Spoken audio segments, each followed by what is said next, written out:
annual planning commission to order. First item on our agenda is pledge allegiance to the flag. I pledge allegiance to the flag of the United States of America and to the republic for which it stands, one nation, under God, indivisible, with liberty and justice for all. Introductions go around the table. Leslie Green, Debbie. Joanna Rogalski, Naugatuck Valley Council of Governments. Marcus Long, Town of Plymouth. Ken Long, Middlebury. Aaron Butterstrom, Naugatuck Valley Council of Governments. Jeremy Lightford, Thomaston.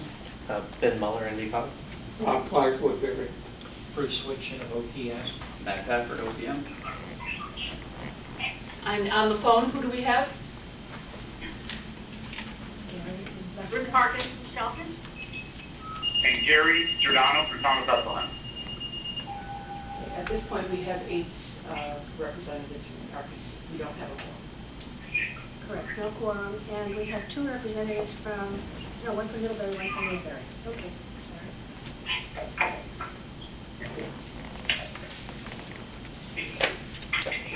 Okay, and would you like to introduce yourself?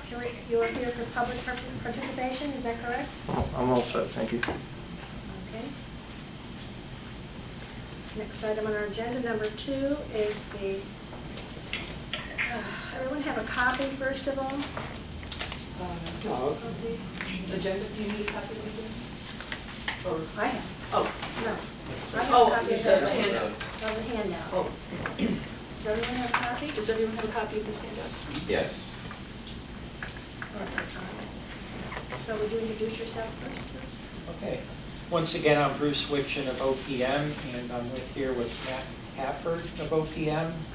And we are 2 of the 4 people that are primarily working on the update of the state C&D plan. I saw on the agenda that your regional C&D plan is also in works, and undoubtedly at least one of the towns represented here is doing a municipal plan or is close to doing one, given the way the cycles work.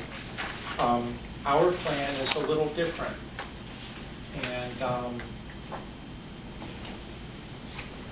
there we go. Our plan basically governs how state funding is used. It does not work the same way that a municipal plan does or regional plan. They're related. They deal with many of the same concepts, but our plan in particular is something that agencies, when they are doing certain kinds of projects, as are mentioned here, they have to do 2 things. They have to first show that they're consistent with the plan of conservation and development, and then if they are what are defined as growth-oriented projects, they have to show that they are either in a priority funding area, as shown on our C&D plan map, or else they have to go through what's a fairly straightforward exception process. When we were out here last fall, and at least a few of you were here when a couple of us were here. I don't think Matt was here that night. But we did kind of a general workshop background of the update process that we're in. And as we envisioned it, tonight would be a map workshop. We called it a locational guide map workshop.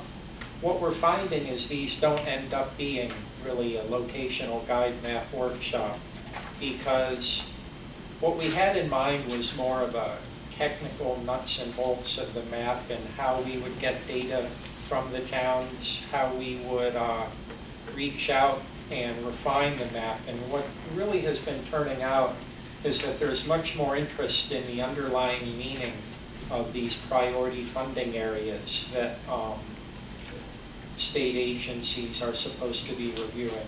A little background on those is that, as mentioned here, agencies aren't supposed to do a growth-related project, and that would be like acquiring or developing real estate. I believe the actual specific rules are in here. They are not. So it's acquire or develop real estate of $200,000 or more, not counting affordable housing. There's a list of exceptions. There are certain other factors.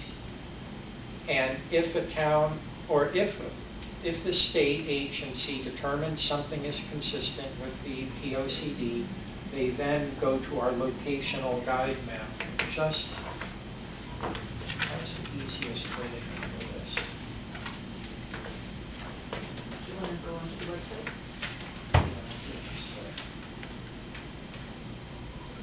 Do you want me to work them out so you can? Someone's playing Paw In the background. What do you think it's for? It's just like here. Yeah, looking at this one here, it's, Yep.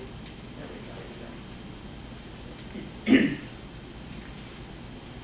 It's the Internet Explorer. Where do I, oh, drag the corner. Yeah, drag it.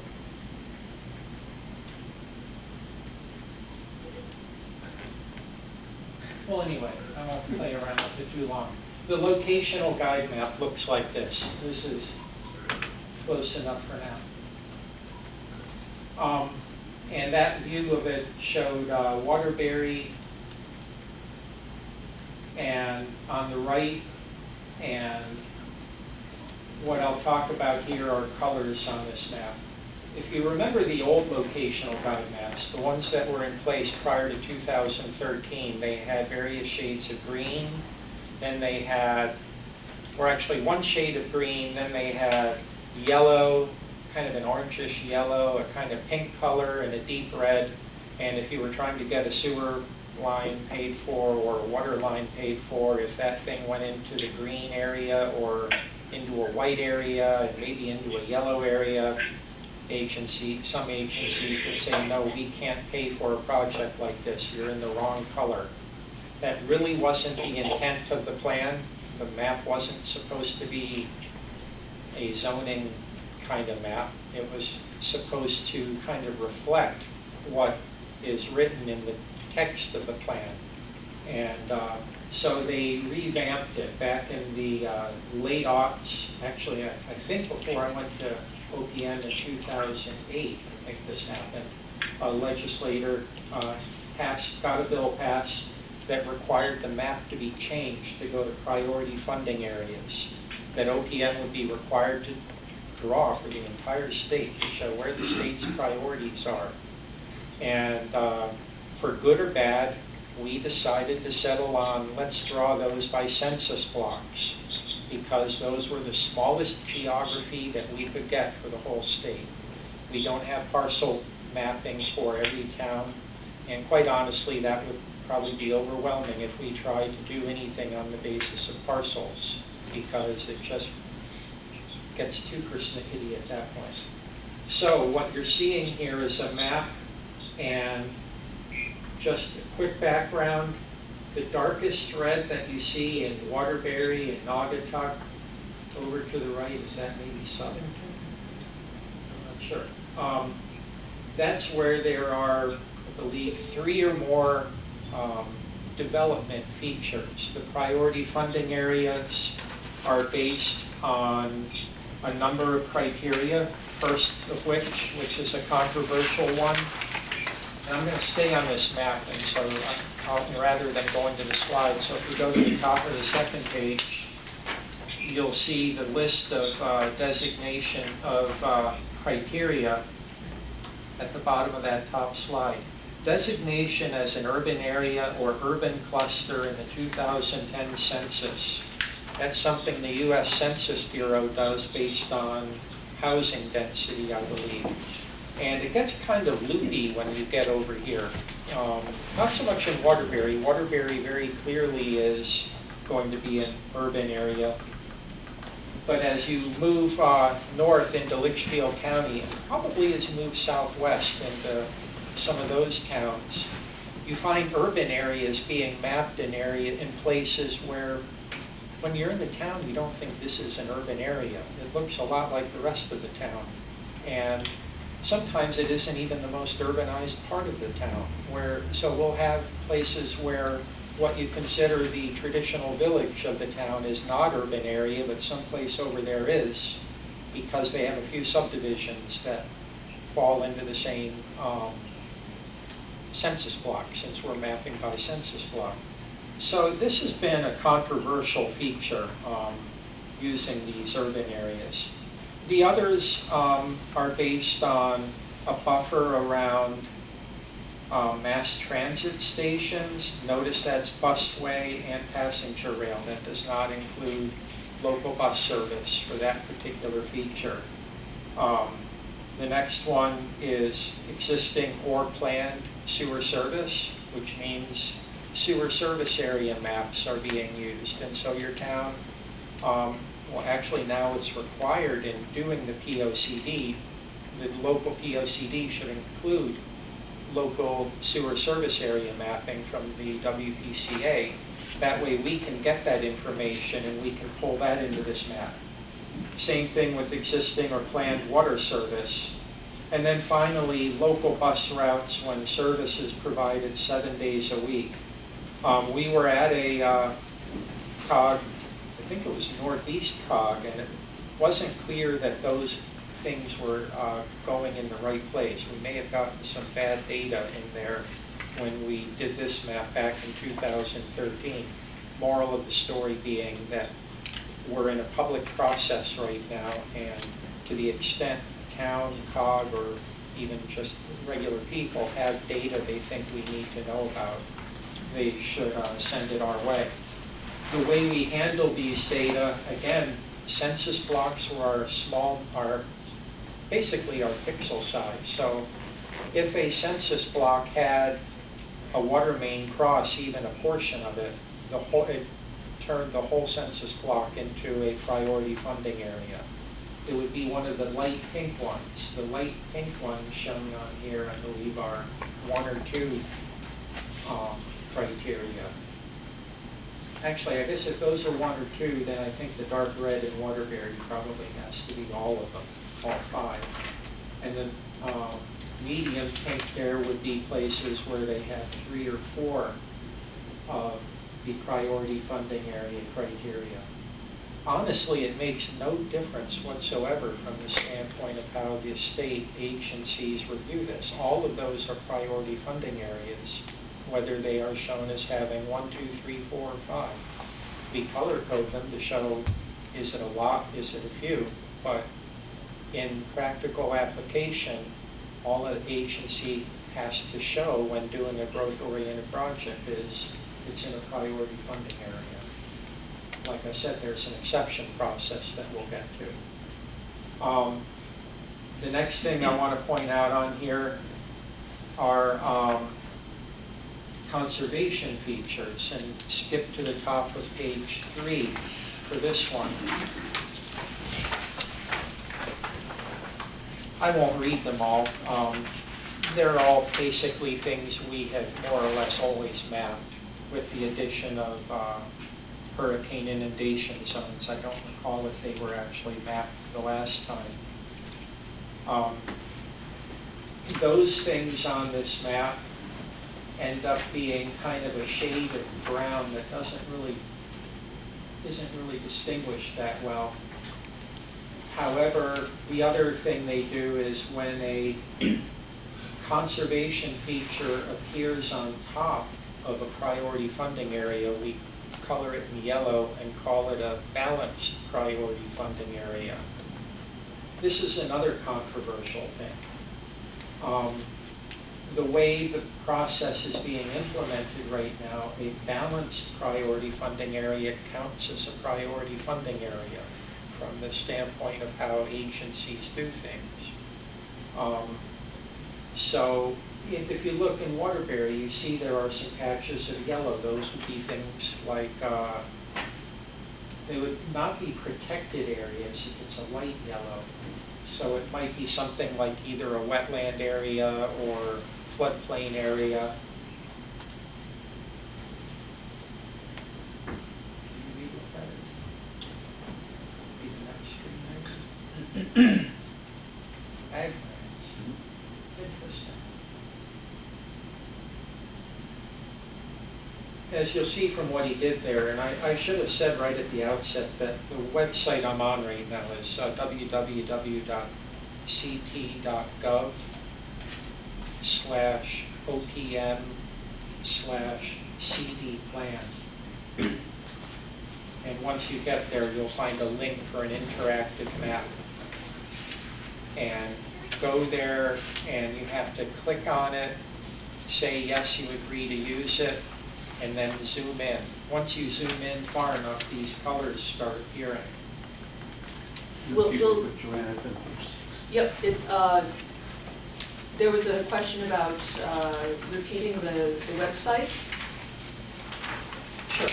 So I'll just mention it. It's www.ct.gov/OPM/CD plan. And I can send an email later on, and I'll have that information for you as well. ED? It's on page 6. Yes, ED? ED. D like cat, D like dog. Or like conservation development. Or like conservation development, imagine that. Too many letters. And so you see that we get these balanced priority funding areas that, for all intents and purposes, function like priority funding areas. Agencies, however, are supposed to be considering how the proposed growth-oriented project might impact the conservation feature of interest, or vice versa. Most of those things, I shouldn't say most, but some of these are regulatory features. If it's a drinking, well, clearly aquifer protection area, that brings in a whole set of regulations. Wetland area, same thing. 100-year flood zone. Many of these things you get punted over into other regulatory programs, but some of these you don't. Core forest is a good example. It's something that it's a state priority to maintain the large forest areas, because those are critical for a lot of different wildlife species that can't be along the periphery where, feral cats and things come in. They need a large contiguous area, but it's not a regulatory thing. It is a state policy, so we put them in here. If you go down to the bottom of that page 3, you'll find other mapped features, and if you could zoom out and find us a village, that would be great. The village is on to the northwest, Bethlehem, Yeah, there's only There's one. I'm here, why do you just... There you go. or Woodbury. There's a few of them, I think, in the area. And so this is a key one.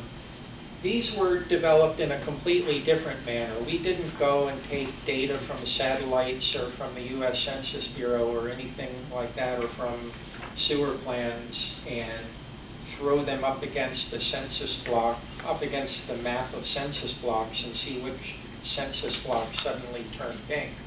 These things are based on what does the town consider to be its village area, and then we superimpose this over the map of census blocks. So it's pretty common for these things to be divided across multiple census blocks without actually filling all of those census blocks up. So this is a geography that's purely dependent on the town telling us where they want it to be.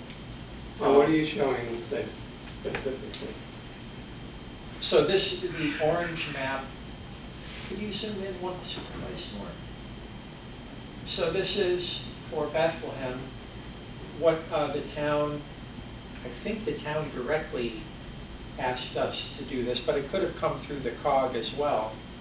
And as you can see, the font is too small to really read it, but it shows that some of the borders of this village priority funding area are based on following the line of roads.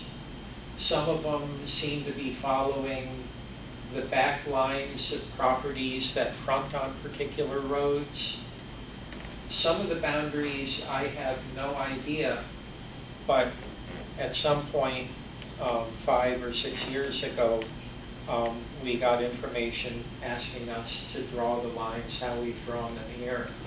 And one of the aspects of this public process that we're getting into now, where we're looking for data from towns, COGs and all that, will be for a town like yours that has a village priority funding area to take a look at this and decide, is this how you want it to be? Do you want to pull it in a little closer here, push it a little further out there? These village priority funding areas have a slightly different kind of funding aspect. With these, the notion is that we're trying to do projects or do funding that encourages the village character. So it could be a much more community-oriented wastewater or drinking water system. Things not intended to just keep going out from the center, but what does it take? You know, I can think of an example outside your region, up in Cornwall, where they want to, I don't think they've actually received funding for it yet, but I know they're interested in funding to do some kind of wastewater system for a village area near the Housatonic, because their goal is to try to mimic the density of housing and businesses that had been in that village area, 50 or 100 years ago, when it was a much denser neighborhood. You can't rebuild that kind of density with modern wastewater rules, with modern well setback rules, and so on. So if you want to do that kind of village, the real New England village scale sometimes requires modern systems. And so that's the point of this. The goal is not to come in with a 500,000 gallon a day sewer system that can serve the entire city or town, but to work within that village area. And so we've actually had towns over these, back when we did this before, I can't say I've heard it this time around yet, but towns were actually sometimes pulling it back in. They wanted, here's where we want people to be able to come in and say, be able to put 2 apartments over the retail store that's there. We don't want people to do that 100 yards that way, but we do want it in here. And that's why the towns would really get into fine-tuning. And I'll talk later about how this kind of information can be submitted to us, whether it's a town like Bethlehem who wants to maybe adjust the boundaries on the village priority funding area, or whether it's cities or towns in between looking to correct us where we're using bad data or where we're using obsolete data. Maybe the sewer service area mapping has changed. You may want us to rein in some of these census blocks. Here the census block is probably that block right there. In some of the towns in the area here, the census block could be 1.5 miles long, and the part of that priority funding area could be 1.25 miles from the nearest water and sewer. What was that? I got a couple of questions. Sure. The mustard area is what? That's the village priority funding area. And the hatched? That is a historic district. And the gray? The gray is officially protected lands. And this is another factor. I was going to mention it later, but now's a good opportunity. Our original preserved lands mapping was very highly flawed. There had been a contractor who had gone in and gone from town to town, and one of the things they did was to find out where municipal property was, and if they couldn't find anything contrary to that, they would call it preserved land. And there was no effort to verify that it was actually protected. It was often just land the town was holding on to for whatever. So we had a lot of comments last time telling us, whoa, that's not preserved, that's just municipal land. I remember working with a steep grant application once where where a town wanted to put, I forget what now, I think it was a new volunteer fire department right in the middle of protected open space. And I'm thinking, what are you doing? And then I find out that was never preserved land in the first place. So we've been through one process, and there was a lot of outreach trying to get people to let us know where there are problems with it. So where you see that, I hope that you can look at that and that you know that there is actually protected land in those spots. If you know that some of that land is not officially protected, please let us know. And again, I'll talk further about how you can do that. So looking at this map here, you can ignore the green. That's not part of our priority funding area mapping. But the mustard color is the village priority funding area. The green cross-hatching is historic district. That has significance through the historic district kind of things, but has no significance for, no specific significance for our mapping. And the gray area shown on here is what we think, but may not be correct. We think it's preserved space. It could be protected, it could be municipally owned, it could be privately owned, it could be state-owned, but it has to have some kind of conservation easement in order to really belong in the gray mapping here. And if you could back out another step or two so we get a little... You see the general theme here is as you move from the the heart of, say, Waterbury to the northwest towards Bethlehem, you go from largely those red and pink areas to lighter pink colors, sometimes to yellow, sometimes not, and then into that white and green. Again, the green means nothing. That's just the background that is on the map. And the white areas are just nothing. They're unclassified. So let's see what else. I guess I should tell you the blue means water, but I think everyone in the room figured that out. Good, my sky. Last time we went out and did this, Tyler Claycamp, who some of you know, was our GIS guy, and he wanted to shake people up, so he didn't color the water blue. I forget what color the water was, and it was his idea to make the protected spaces gray, not green, just to kind of, not to get people upset, but to make us think differently, pay attention to what the map really shows. The top of the table on page 4 basically outlines the kinds of stuff I've been saying, which is that growth-related projects can go into priority funding areas. You see that the next category, I apologize for how faintly this font comes out. Sometimes things that look great on a PowerPoint slide don't print so well.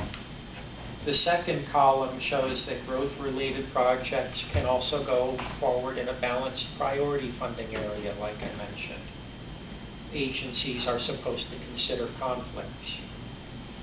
Village priority funding areas, growth-related projects can go, but an agency needs to show that this is consistent with the village goals of the town.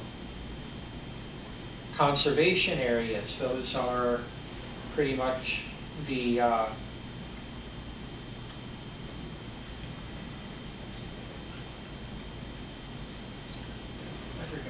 thought they were going to show it more of a brown color here. I can turn off the others.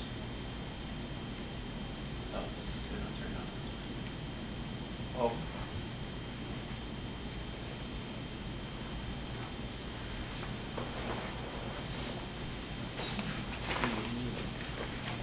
Click on the little arrow next to conservation areas. Maybe we have to click on all the individual boxes.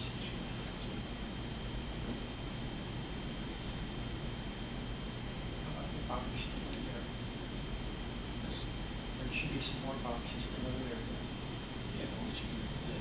Well, they're not showing up for some reason, but if they were, you see those colored boxes in the lower right, those are the colors that you would be seeing, mapping things like wetlands, mapping the core forest areas, mapping the various things. You see them where they're appearing in the more developed areas because they're switching pink areas to yellow in those balanced priority funding areas.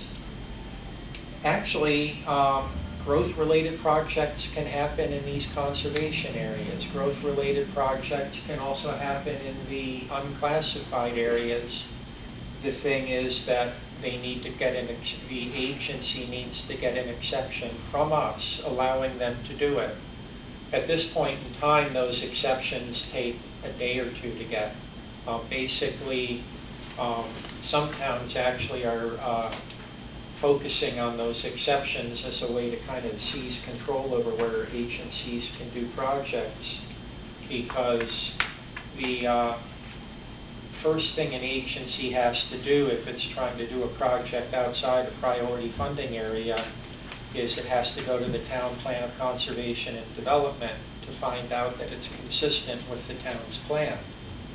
And so if you have a town like Waterbury, an agency under this growth-oriented project thing could basically do a project anywhere it wants, because the whole city plus a lot of the surrounding communities have a lot of priority funding area. But if in areas where they're outside the priority funding area, they can't just go ahead and do it. They have to first check the plan of conservation and development. So that's step one of the exception process. Step two is they have to show that the project meets one of a number of criteria.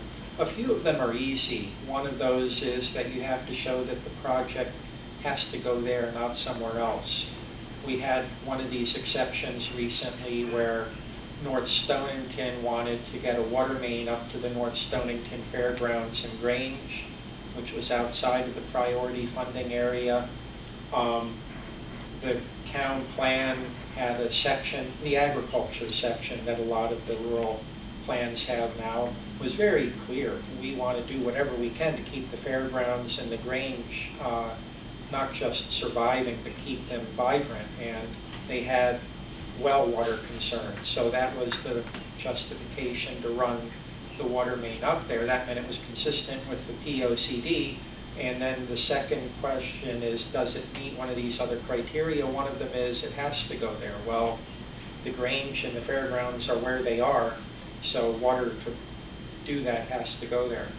I would say most projects, I think there are 9 criteria. I can't remember them right offhand, but most projects that are likely to get funded would satisfy at least probably 2, 3, 4 of them.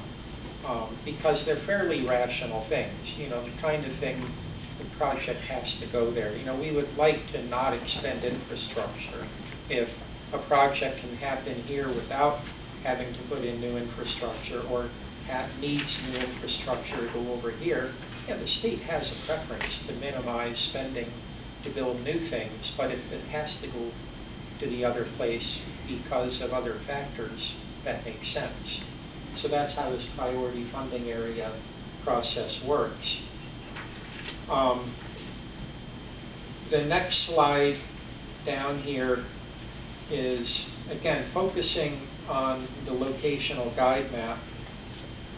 This gets to the thing I was describing, that there's going to be a process for giving us information for the locational guide map. We're in a public comment process that runs for another 2.5 months, I think, through October 16th. And you can email regular comments. The email address is here. Mapping comments aren't really easily emailed. You can do those in various ways. You can send GIS data. We have an email address here. If you have GIS file or PDF maps you would like us to consider, those are here. But there's one other feature, and if we can, you want to give it a shot? Which one's that? Try the mapping tool. brought it up. I never started it up. Right here. Now, this is just a, I don't know what to call it, a test version of this. If you don't mind, can I just run quickly through the process to get there? Yeah. Maybe. I'm not giving you the website for this because we have to be kind of careful as to how broadly we send it out. We so far have not been able to find a way to password protect it. So what our plan is to first work through the CoGs, and Eric Lindquist, our GIS guy, will be in touch with the CoGs and either working through the CoGs or consulting with them, find out who in each town can we entrust a special website address to, so that the person who is authorized or people who are authorized for that town can go into the site that he's heading into right now, because it will allow you to go in there and do things like turn priority funding areas on and off, to adjust the boundaries of those village priority funding areas, to identify census blocks and put in comments, to do things like that, so that with more ease at our end of things, we can incorporate those kinds of things right into the locational guide map. We don't want everyone in the whole state to be able to do that, or it could get completely out of control. So we're envisioning for most towns and cities that one person is going to be the person who gets that, and it'll possibly come down to that person through the municipal CEO, possibly come to that person through the planner's office, but we'll work through the CoGs to find out who's appropriate. And anyway, if it works. Yeah, so when you get that address, you'll get some type of a message like this. It'll maybe a little different than this exactly, but this is Eric. He's the one who does all the GIS stuff for us, and it'll have all this contact information there. You have to click OK, and here's a copy of the map. For those of you who are familiar with the previous version, all the stuff up here stays the same. The legend, the layers, the information print, all that remains the same. As you zoom in, it takes a minute to load. But you'll see it start to populate some of the information here. So again, the gray is protected. I think the green in this case is actual conservation features. The orange is the village priority. You can see the orange is DFA. Right, the village priority. The orange, like up here in the corner of Bethlehem. Well, the golden orange. That's, the yeah. golden orange, yeah. The priority funding areas are still going to be a red color. You see in the legend over here. Do you want to talk about the different options before I get into the editing, or do you want to? I think at this point, the best we can hope to do, if you're like me watching someone do something on a computer, 5 minutes later you've forgotten it. And so I think rather than try to teach anything, because I just saw a demo of this earlier today, and I probably wouldn't be able to do it again now. Just to give you an example, I think, of the kinds of things that can be done through this map. And then later we will roll it out along with hopefully a pretty clear set of directions. And if you can remember, just remember that a lot of things can be done through this mapping feature. Even if you don't have full-blown GIS available on your own computer, you can do this and give us high-quality information. So if the one thing you can take away from this particular example is this button up here. It's kind of a little balloon with a crayon or a pencil next to it. That is the editor tool. And basically what you're going to do is you're going to come down here, and it talks you through the different options that are there, and we'll go through that a little bit later on. You can essentially click on a census block, and the information will come up here on the left. And it will tell you the block number, it'll tell you what it is, and here's an opportunity for you to have comments and add your initials. Please add your initials so we know who made the comments in case we have additional questions. If you go down here, it'll gray out and it'll tell you what the criteria are that gave it that classification. In this case, the priority funding area, it's an urban area, has water and sewer. for a total of a PFA3. So what you would do is you would add your comments, add your initials, come down the bottom here and click Save, and it would send us those comments. In certain cases, and I'll try to find you an example here.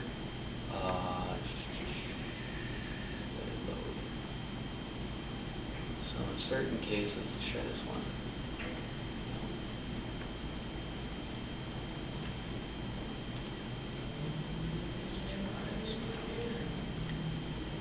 Okay. So the other thing I want to show you is in certain cases, either the census block is much bigger and contains multiple parcels within each. There's arrows up at the top here that are easy to miss if you're not paying attention, and you can click through these and you'll see the blue changes.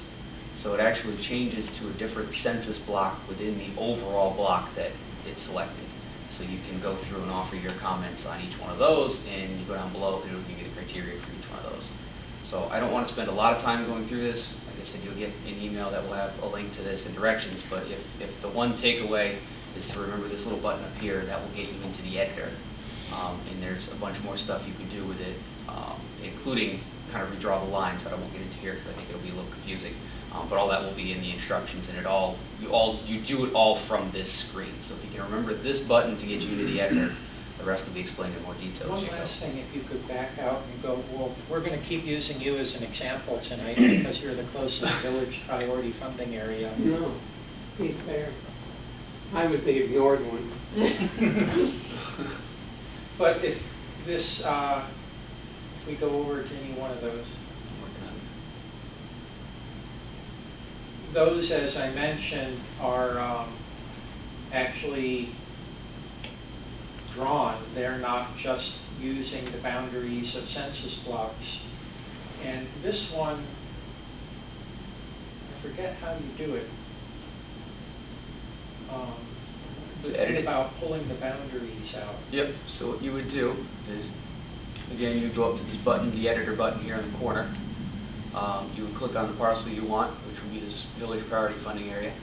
And you would actually have to, I think you have to click over until, okay, so here it says priority, village priority funding area. And I think you come down here to edit geometry. And you can actually start to push and pull some of these dots to amend the outline of it, essentially. And then you click Save and you're all done. We're not going to save it here. So if you felt for some reason this needs to be expanded or shrunk, you can do that here. So again, there will be better directions that come out with the link that comes with it, but it all comes through this Smart Editor button here. So the key is that these are the capabilities we're hoping to be able to put out there online so that some people might prefer to go this way and go through on a census block by census block or village priority funding area by village priority funding area thing and make all the changes and be very specific in comments. Other people might just prefer to, take a map and draw it on there and scan it and email it, or might prefer, if they're GIS people, to send us GIS files.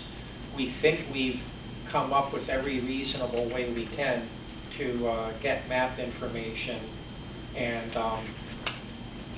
CoGs can be very helpful, for the towns, both for all the GIS capabilities you have within the CoGs, but also the expertise at dealing with us and maybe suggesting this would probably be the easiest way to get things in. If you know of another way that works for you, ask us and we'll probably be happy to take the information that way. If you could back out a little further on this, it reminded me of something I had completely neglected to talk about. I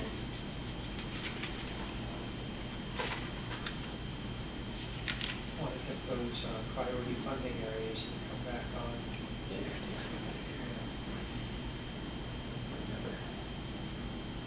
This is the drawback of doing all the elegant mapping, is if you're doing it online, it can take a while.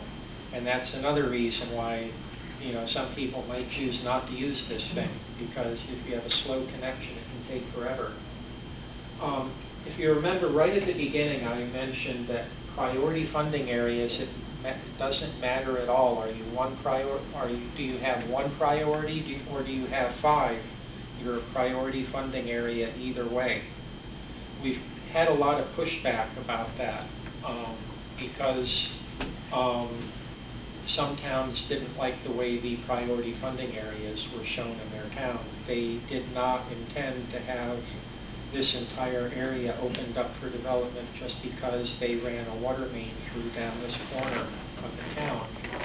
And so we didn't really get any kind of feedback from the legislature. We met with them last year. The continuing committee on the State Plan of Conservation and Development oversees the plan. It's really a legislative plan that we do for them. They didn't have much to say about this, so we haven't proposed anything earth-shattering.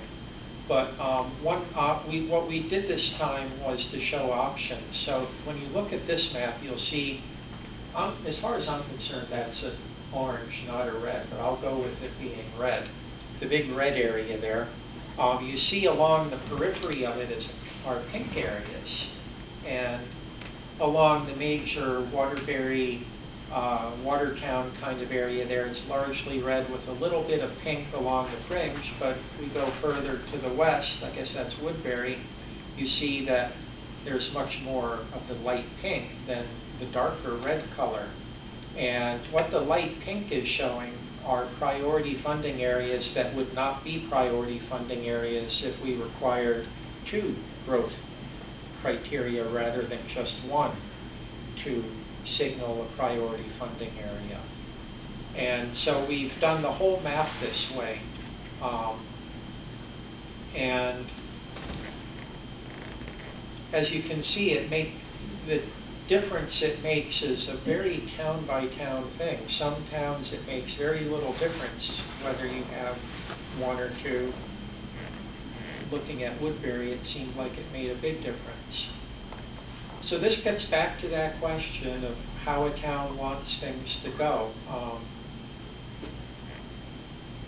Having an area shown as priority funding area means a state agency can go in and fund a project, a growth-oriented project, without having to go through the exception process.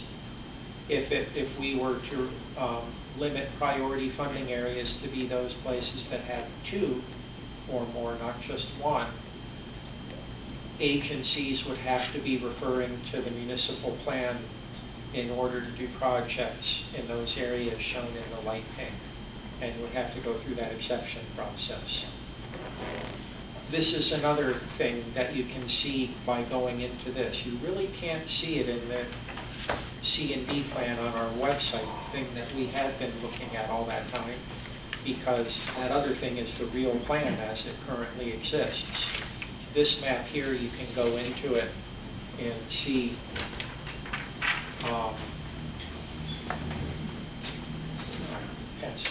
what's coming around. And so Matt's passing around a map.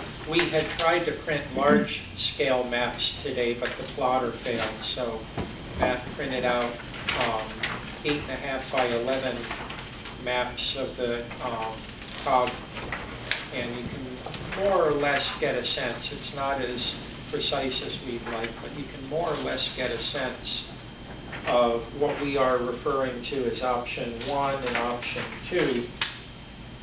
Option 1 is basically showing the extent of priority funding areas if we continue doing things like they're done now.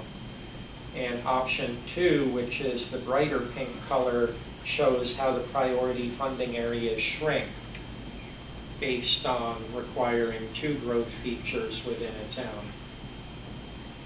And maybe this is at a scale that's useful to get a general sense of how it affects the various towns. And the balanced priority funding areas are the same in 1 and 2 as priority? Yes, balanced priority funding areas aren't changed. One other thing I should add, this map also reflects any data changes that have happened since 2013. So or actually probably 2012 when we were doing the mapping, we had received some new sewer service area mapping, water main mapping, and so on. And that itself may have changed some things on these maps relative to the official map. But the key point here is that we are considering these two options right now, and they would rein in the extent of priority funding areas to, require the state funding be based more on municipal plans in the less developed areas. Can I just jump in real quick? Sure. If you come to OPM's Conservation Development Policies page here, this is the C&D plan as it exists. Down here is the interactive locational guide map, which is the map that we had started with. That's what exists today. Up at the top is all the information relating to the updates. If you click this link, it has things like the revised draft, it has our public hearing dates, and somewhere in here is,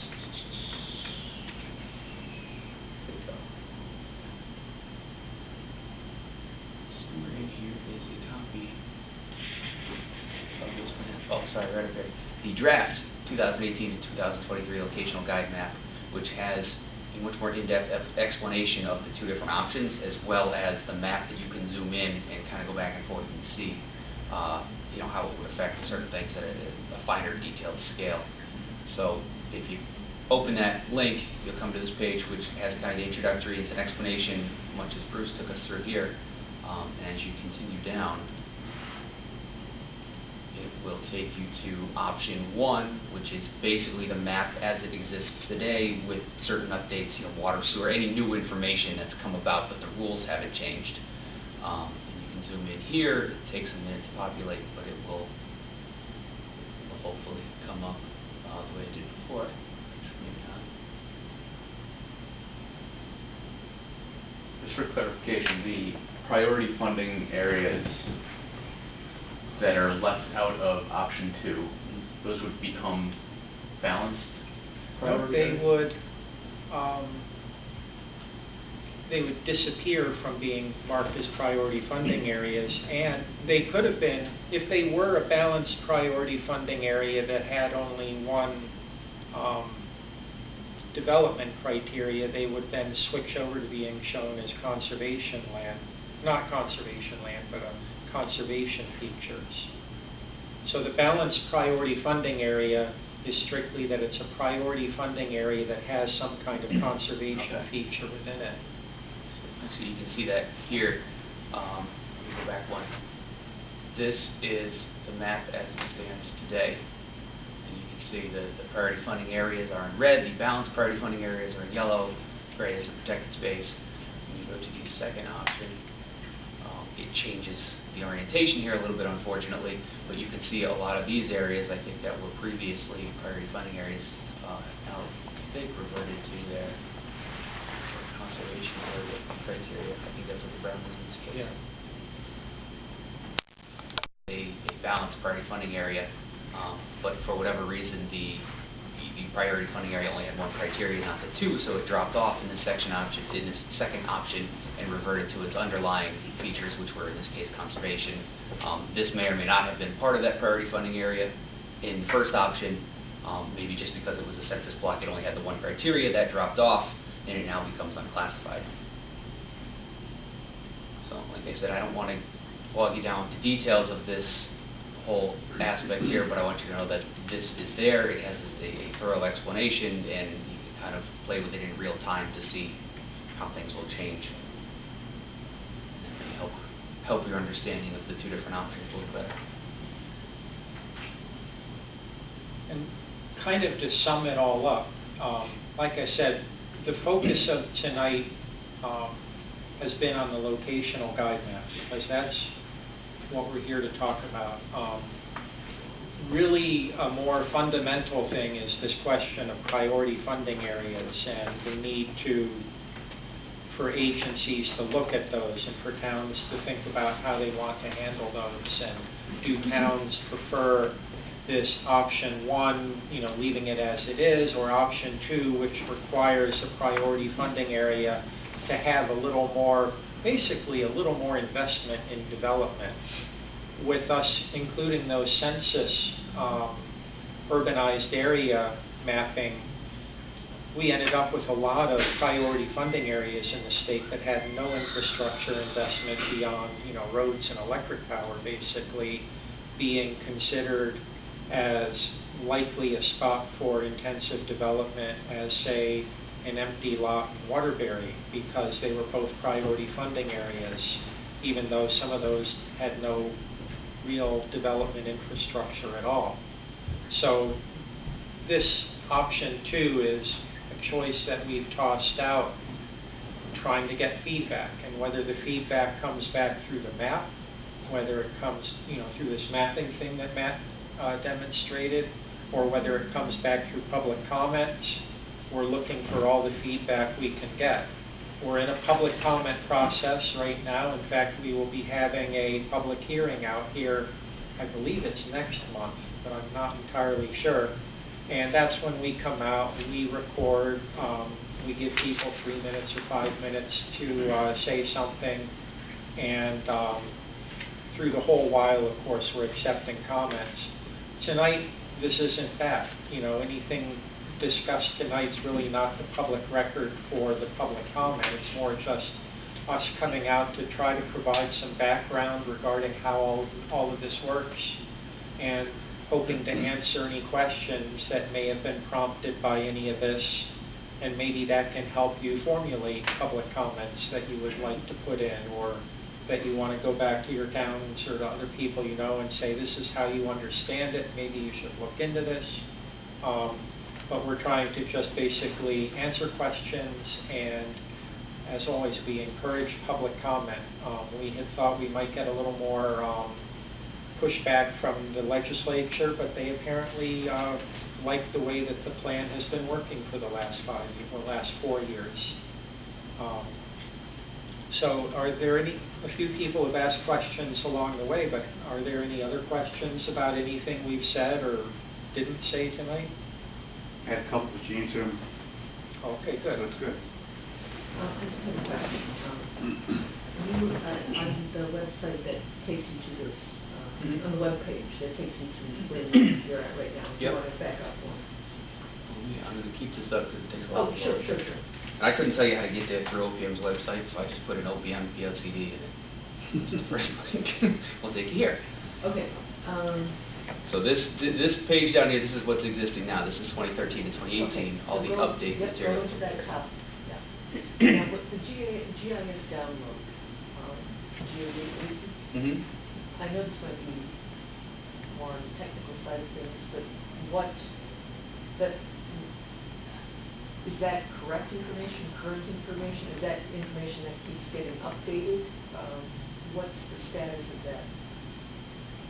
That GIS information? Those are all excellent questions. I don't know in what process, or to what degree they've been updated. I know Eric's been updating as he gets information, as it becomes available. So if we updated it last week, it might change next week.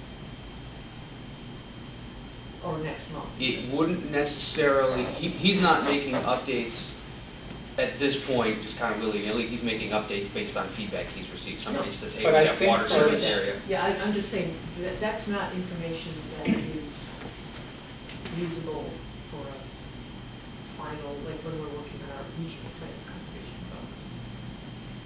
No, I think with that, I believe that those data there are the data that accompany the draft map that was included with the draft POCD that was sent to the legislature. Okay. So I don't think that would include if Eric received new data last week that that he's updating the map. They may not be in there. So that's just a moment in time. I believe You so. released this data on this date, and that's current as Right. 2 months ago. Yeah, and I think a key thing when we talked a little bit about the relationship between the different level plans, arguably none of the mapping that we've shown, other than maybe for some of the conservation features and village priority funding areas, quite possibly none of it should be reflected in a regional plan. because our locational guide map is not your traditional POCD map. It is specifically connected to legislation from almost 10 years ago that set up these priority funding areas that are solely for the purpose of deciding, is a proposed growth-oriented project in a priority funding area, and if not, then telling the agency you need to go for an exception. Now, you may want to put that in a regional or local plan of conservation and development map, but you might not, because your map really shows other, I think your maps have a greater vision behind them. Our map used to be kind of like that, but it was getting misapplied. When people would discover, no, you can't get this very rational project because it cuts across the wrong color along the way. So our map is very highly constrained right now. If you can, and I imagine with the number of, we have 9 CoGs, and I imagine there will be 9 different approaches to how CoGs incorporate our locational guide map into their own mapping. But I wouldn't say that the default position should be that your mapping should somehow show this. I don't know. I'm understanding that regional planners need to, in some way, agree with the state plan. The plan does, but we don't. This map really isn't the plan. It isn't the plan. I understand. We have to work in concert with the text. Right. Okay. Yeah. And so it could be that towns in the region would want this to somehow be reflected in their municipal plan. But if I were a municipal planner, I would not go out of my way to do that, because if there's a project the state wants to support that is outside of one of these priority funding areas, there is a very simple exception process. Look at my plan, look at one of these other criteria, and then it can go there. So this really has very minimal impact on how things are done. It just requires that when things are outside of priority funding areas, look at the municipal plan, check these other criteria. It'll be interesting to see. I have the Northwest Hills CoG's draft update plan on my desk right now, and I haven't read deeply enough into it to see if they've attempted to incorporate this mapping in it in any fashion. And I forgot to ask when I was over talking with them a couple weeks ago. But I imagine every CoG is going to approach, or maybe one CoG will figure out the ideal way and then everyone will do it the same way. But keep in mind, it's not your traditional plan map. I don't think that kind of plan map can be done at a state level. That would be, I think, too daunting of a task. Are there any other questions or comments? I do. How is state property owned by the state in a municipality handled? I'm thinking of Southbury Training School, for instance. Well, that's an interesting example. I believe, can you go to Southbury? On the existing. I believe what we show for Southbury is that well, first of all, it is not protected open space, or not much of it is. Well, half is now, the 900 acres for Okay, agricultural use is now protected for agricultural use, yes. Okay. Yeah, And that won't be shown. Changed from priority to balanced priority, and we don't know why, because it is protected. Yeah, so But it's state-owned also, so how is that? that could be that it's still shown on the 2013 map because the protection went in place after 2013. That would be my first guess. It's been changed on the map that you show now to balanced for some reason. This is the right address, right? Southbury? Yeah, 1461 Southbury Road. My Yeah, question so- really is there a difference in prioritization between state-owned property and municipally owned property? No.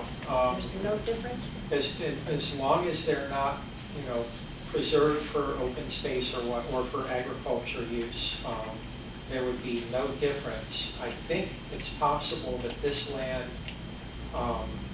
might change on the next map just because of the protection feature now being added to it.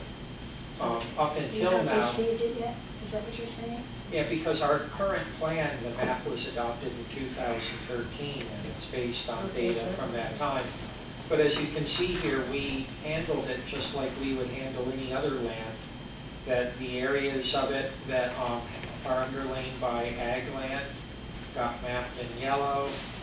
Areas that were, I should say, areas that had a priority funding feature, in this case could be the sewer or water systems there.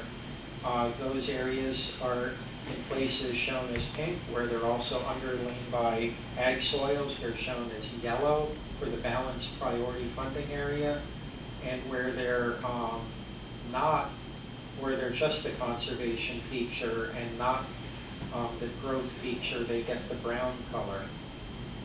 And this would be a good thing for the town to remind us, as much as we like to think that we get good state level data from Department of Energy and Environmental Protection and Department of Public Health and everyone else who might have useful information for us, there's nothing like getting the local input.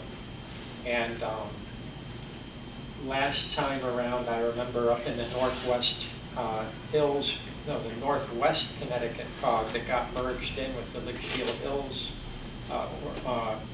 RPO. They had an agreement with the Housatonic Valley Authority, who had the green print. I don't know if you've heard of the green print, the conservation area mapping they do up there. I don't know where they got the funding for it, but they do it over a wide area. And those people went to town finding every half acre that was ever set aside, that was ever preserved. And we had such incredibly intricate protected open space mapping up in that area, because they, over the years, have made a point of compiling it all. You know, what happens at the state, DEP sets, gets a little funding and sends people out to find all the protected open space.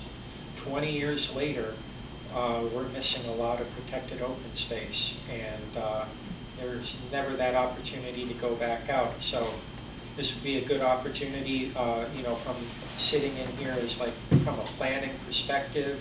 Maybe there's someone else in town who has a, perfect knowledge of every preserved plot in town, for whatever purpose, and ask them to check it, because that can help us get this thing right. We had, I know one example in Willimantic. I got taken to task at a public hearing because our previous try at the map back in 2013 showed a large cemetery as a priority funding area. And I was not popular. Yeah. What about the census? Didn't they? The census didn't tie in? Because they're all dead. It's one of those things. We had incomplete data, and again, when you try to do something at the state level that is so local, and these village priority funding areas are a good example. For all the times I've been through Bethlehem, no one should ever ask me where your village boundaries should be. It needs to be handled locally, and this is an example. Things like cemeteries where it's under specific ownership. It is not open for development. That's kind of a foolish example. I don't believe anyone, based on state priority funding area, is going to go out and propose to develop it. Are those crossed areas, are those crossed areas, cross-funding areas, going to be corrected in the new map? Which funding? The cross-funding areas where you have two overlays.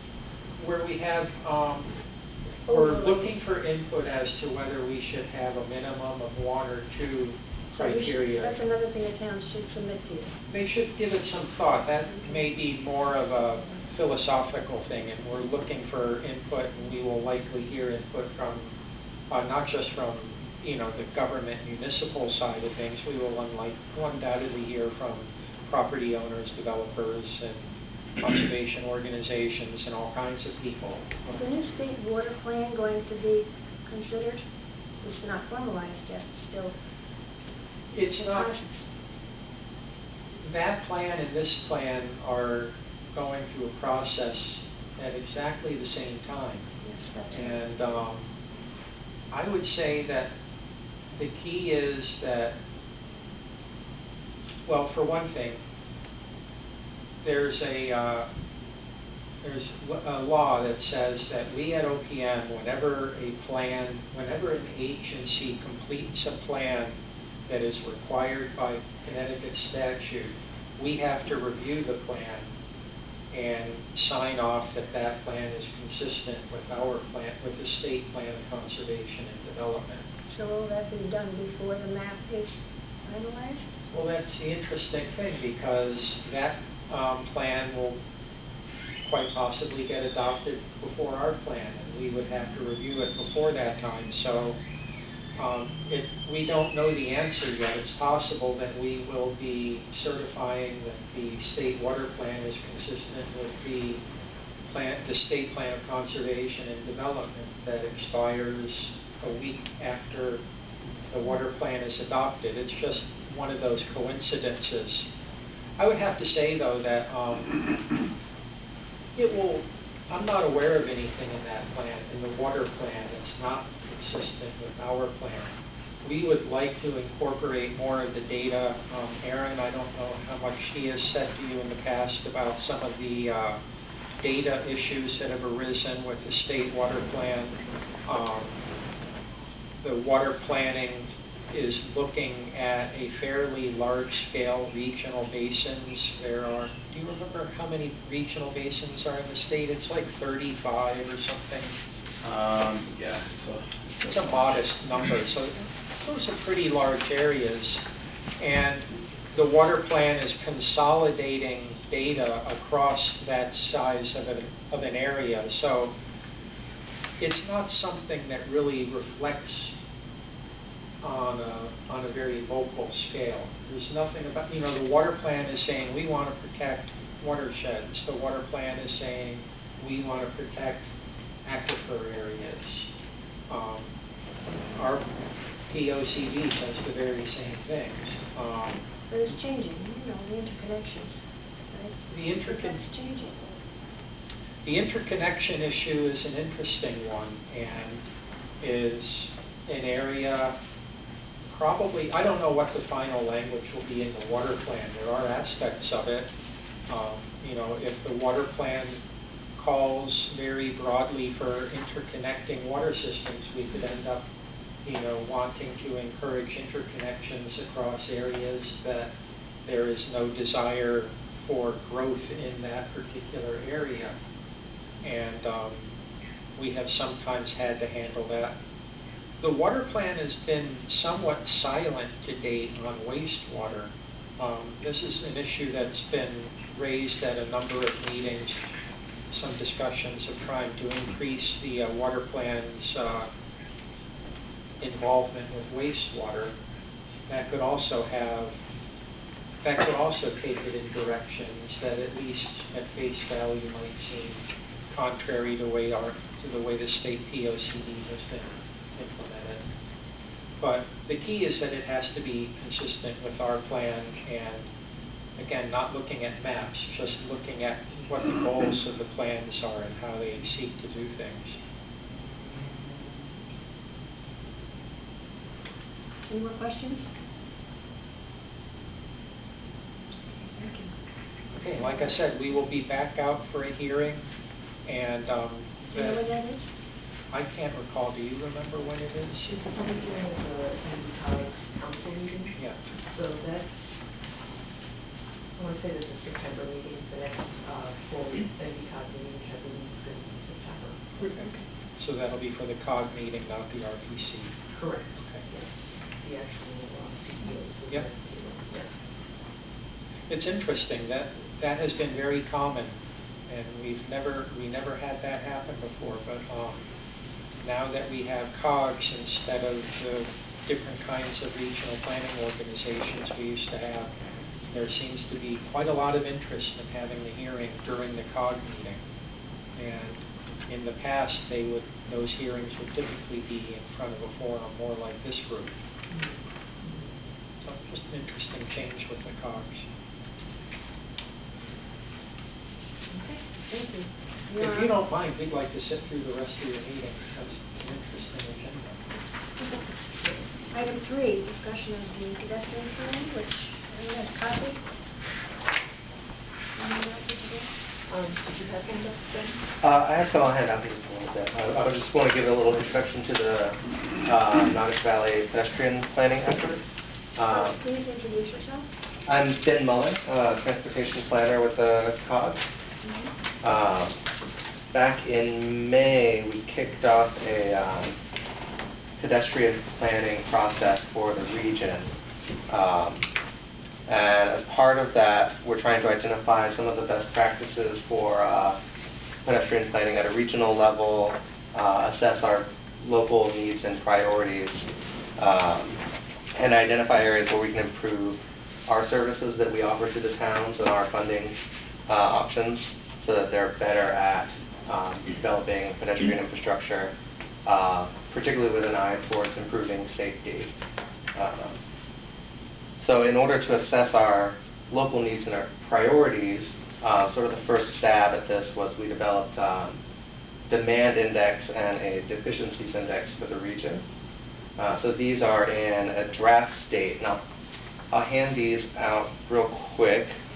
Let's see, we've got this one up here. And then Erbium Southbury down here. And I apologize. Bob, I seem to have grabbed the wrong one, but I can give it to you. I can hand one to you later in the meeting.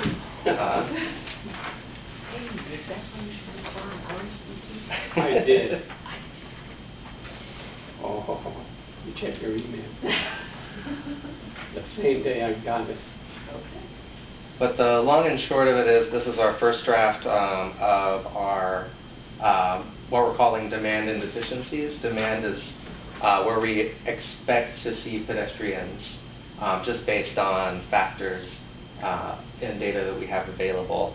The big ones being whether towns have identified this area as a pedestrian area, whether there are existing sidewalks or schools, low-income populations, or transit, and then the density of housing, jobs, and also the density of the road network, which is particularly predictive of pedestrian activity.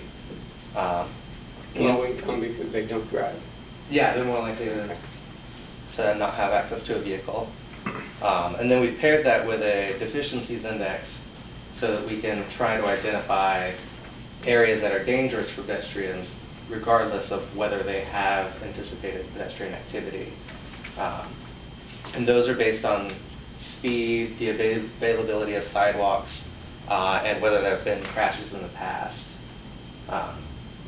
So, like I said, this is in draft mode, so if anything in there seems incorrect or seems unintuitive to you, or you think something's missing, feel free to give me a call, send me an email.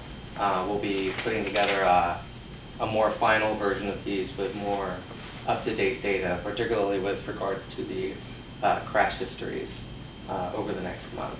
Is there a color code for this? It's just in the bottom left of the map, I believe. Top pedestrian demand? Yeah, it's just from a 0 to 100 scale. Just one question on the crash data. Yes. Are you looking at distinctions between vendors and localities?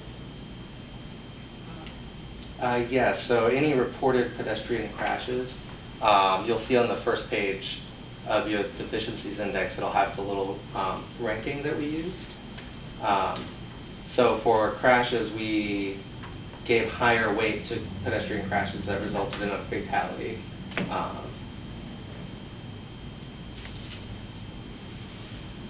Bicycle, no.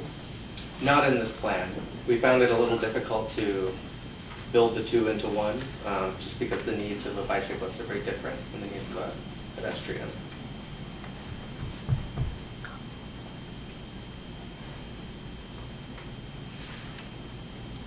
Can we access this online? Not right now. These are still very draft, and we wanted to go ahead from the towns and get some sort of clarification on an individual basis before we share it more broadly, particularly since we want to be sure that our data is accurate. But I can definitely send out digital copies to anyone who needs one. So we can. Yeah. They're difficult to read. So if someone is, just want to be sure I'm reading this right, and by this hour, off the back of my head.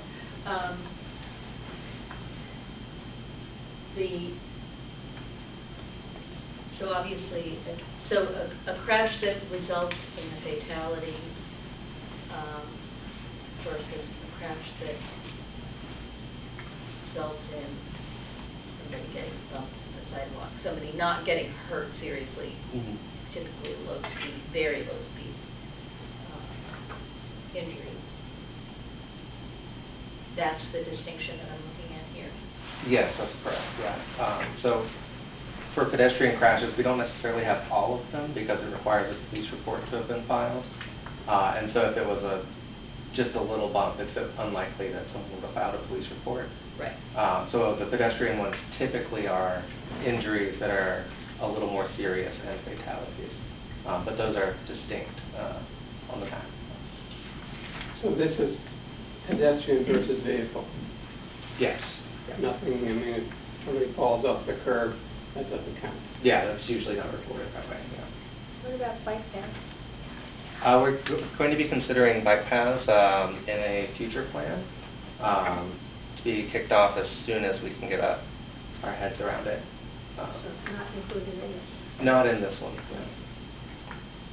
Yeah, we're hoping to be able to focus more on, for the bike plan, longer distance routes.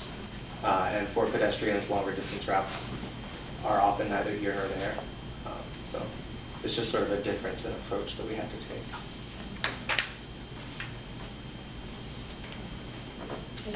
Any further questions? All right, well, feel free to send me an email. And if you don't have it, I believe Joanna can send it out with you. I'll send a summary of all the contact information for all the different topics we spoke today. And then I'll go grab one for you, Bob. Thank you.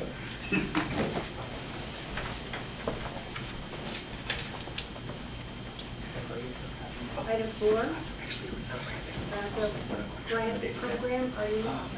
I'll give you an update. Max Tanguay is our regional planner who actually works on the brownfield issues. He's been running over maybe tonight, but he sent me an update. The EPA brownfield grant program, there's $220,000 still available from that program for EPA eligible assessment projects. You can apply for these grants through the NV CoG. We've got a particular link, which I'll send you in an email to apply for that. And this is regarding a brownfield site in need of liability relief assistance, assessment funding, or cleanup funding. You can fill out a pre-application to say, hey, this is what I think is an eligible site, or you can just call Max or contact Max in his email. And I will, again, send along that information to you guys. And that's all. What happens next? Are there specific bids on these brownfield cleanups? I would confirm that. Okay. So is it on the next agenda? Yes, we definitely can.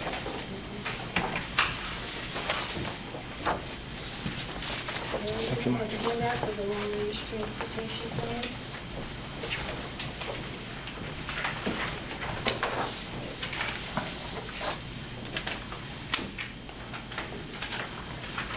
Is everyone Yeah. ready for this? Okay. So our planning director, Mark Nielsen, has actually put this outline together, and I'm going to give you some highlights about it, and if you have any questions, I'll try to answer as best I can, or I'll relay the questions to you. Just to give you a little background, the United States DOT, Department of Transportation, requires metropolitan planning organizations to develop long-range transportation plans. And these long-range transportation plans, they have to reflect a 20-year horizon. And these transportation plans include all kinds of modes, multi-mode, bike, pedestrian, car, rail, bus, pretty much any mode of transportation you can imagine should be included in this plan. And the requirement is that this plan be updated every 4 years. So the last one was adopted in February of 2015, and the new LRTP, Long Range Transportation Plan, needs to be endorsed by the full council, the CEOs of our NBCOG region, or rather the MPOs, and I'll get to that in a moment, by February 2019. So this plan is very financially constrained, and what that means is there's a reasonable expectation of sufficient funds to implement or construct the projects that are detailed in this plan. But it can also include a vision for future transportation systems, which you can kind of give your imagination a bit of freer rein, that it goes beyond whatever funding is available to try to look into the future. Maybe some of that would be including autonomous vehicles and such that you're hearing more about these days. Let's see here. So now, this long-range transportation plan is actually for the Naugatuck Valley Council of Governments, the MPO, for the Waterbury urban area. And what you should know is that our whole region of 19 towns, there's actually 2 MPOs that are that this region oversees. And I don't mean oversees as in fiduciary oversees. Only the, I believe, 15 towns, which include Plymouth and Bristol, are part of the Naugatuck Valley Metropolitan Planning Organization. The 4 former valley towns, which are Ansonia, Derby, Seymour, and Sheldon, are part of the Greater Bridgeport Metropolitan Planning Organization. So they actually have a different long-range transportation plan that the NBCOG is helping to write. But it's actually the Greater Bridgeport Metropolitan Planning Organization that's the fiduciary at this point. So it's a little bit complicated, and I know that there have been some discussions about bringing all the 19 towns under one MPO. It's not there yet. So that's where we're going with these 2 long-range transportation plans. That being said, they should complement each other. Let's see here. So at this point, the NBCOG started this outline that I've handed out and that we received digitally. And this is the first step in a multi-task planning process to assess and identify transportation deficiencies and problems and develop a program to address those deficiencies or those issues. The principal goal of the planning process is to maintain transportation systems in a state of good repair, ensure mobility and access for all residents of the region. So it includes some issues of environmental justice. All modes, as I mentioned earlier, all modes of travel will be addressed, which include biking, walking, and rail. And the rail includes passenger as well as freight. Autonomous vehicles, intelligent systems, which include sensors for speed, occupancy, congestion, traffic signal control, GPS, and also they have to address issues of sustainability, transportation sustainability, and transportation security, keeping those secure.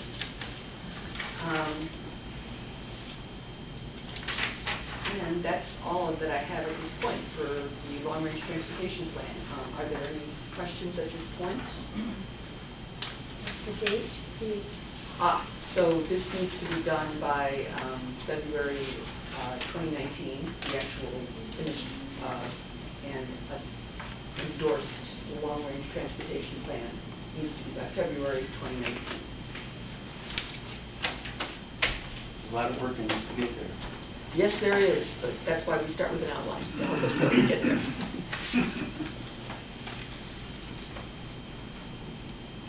I actually have a question for Bruce concerning the long-range transportation plan and the regional plan of conservation, or state plan of state conservation and development.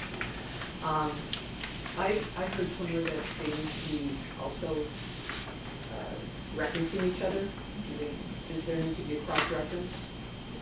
I can't speak for what you have to have. Right. Because I don't know the answer to that. But it gets back to our, we refer to plans. To the extent we can, we try to refer to other people's plans. Right. And this was the big change in our 2013 plan. We took it from 100 and whatever pages down to 35 by no longer trying to say everything ourselves, but referring people to things like that plan. And then I'm not sure, because that's a federally required plan more so than a state. I don't think we have to review your plan to say, oh, this is consistent with the state POCD. Okay. But I'm not 100% sure of that. Okay. Thank you. Any other questions? Are there any questions on the from the people on the phone? No, not yet. Okay. Okay, we're on item number 6, agenda item number 6. Ta-da. The state water plan. So last There's week, something else before you're supposed to introduce oh, yourself. sorry, Aaron Butters from Naugatuck Valley Council of Government.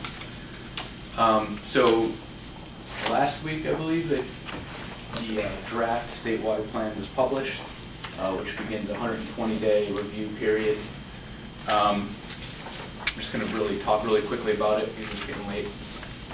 And I passed around a 2-page summary and I don't know, it's like maybe 23-page executive summary of the report. The report itself is like 680 pages or something, so I don't think anybody's actually going to go and read through it. But there are sections of it that could be very useful at the town level.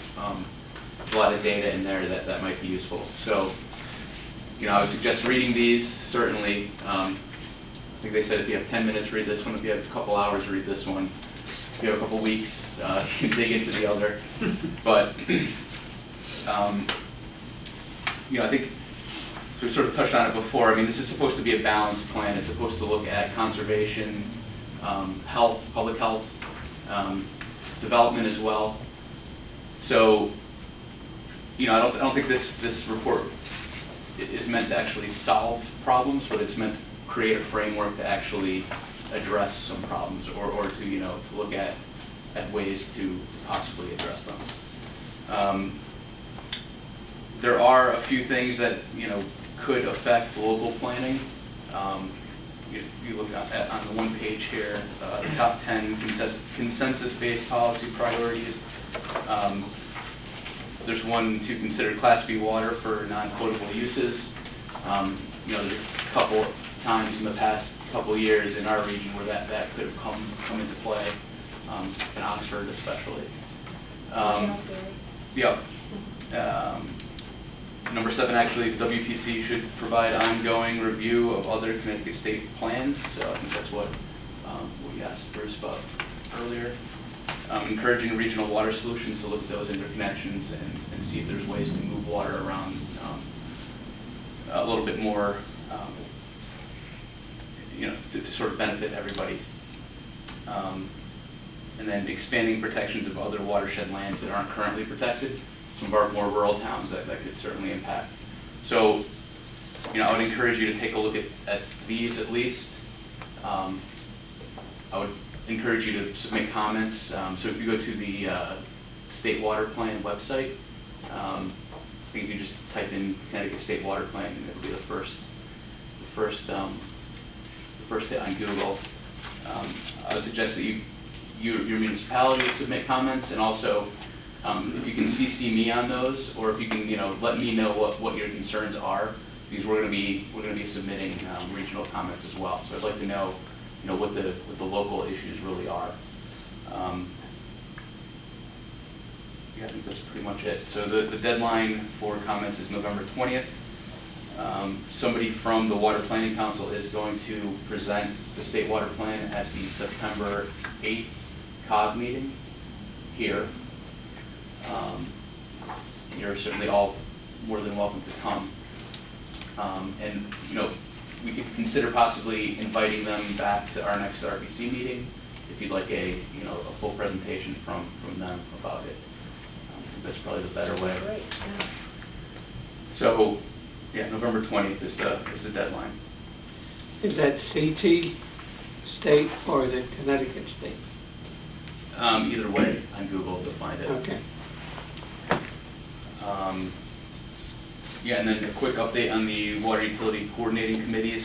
So I can pass it around. I tried to print out maps for everybody about the new exclusive service areas, and they don't have them on the website yet for the Western Wolf. So I'll just send these around right now.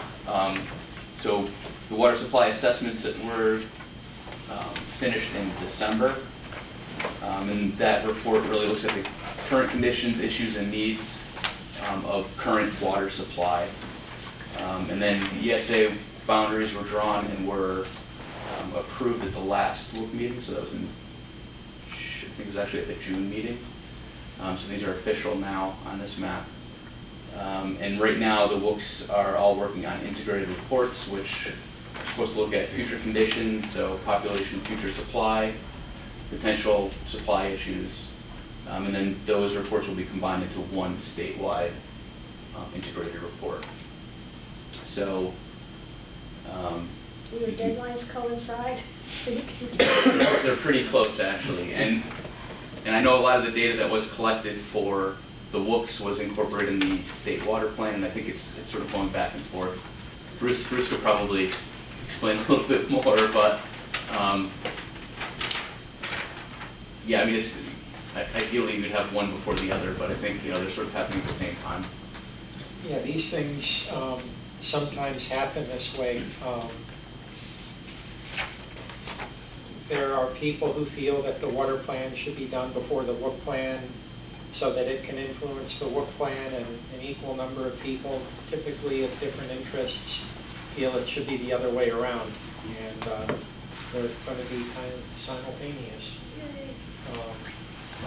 Luckily, no one looks at any plan as being a permanent plan, and some of them have formal update periods, like your regional, municipal, state plans. Others, the water plan and WOOC plans don't have any expiration dates, but I don't think anyone in the state thinks we were well served by having our WOOC plans get as out of date as they did back in the day.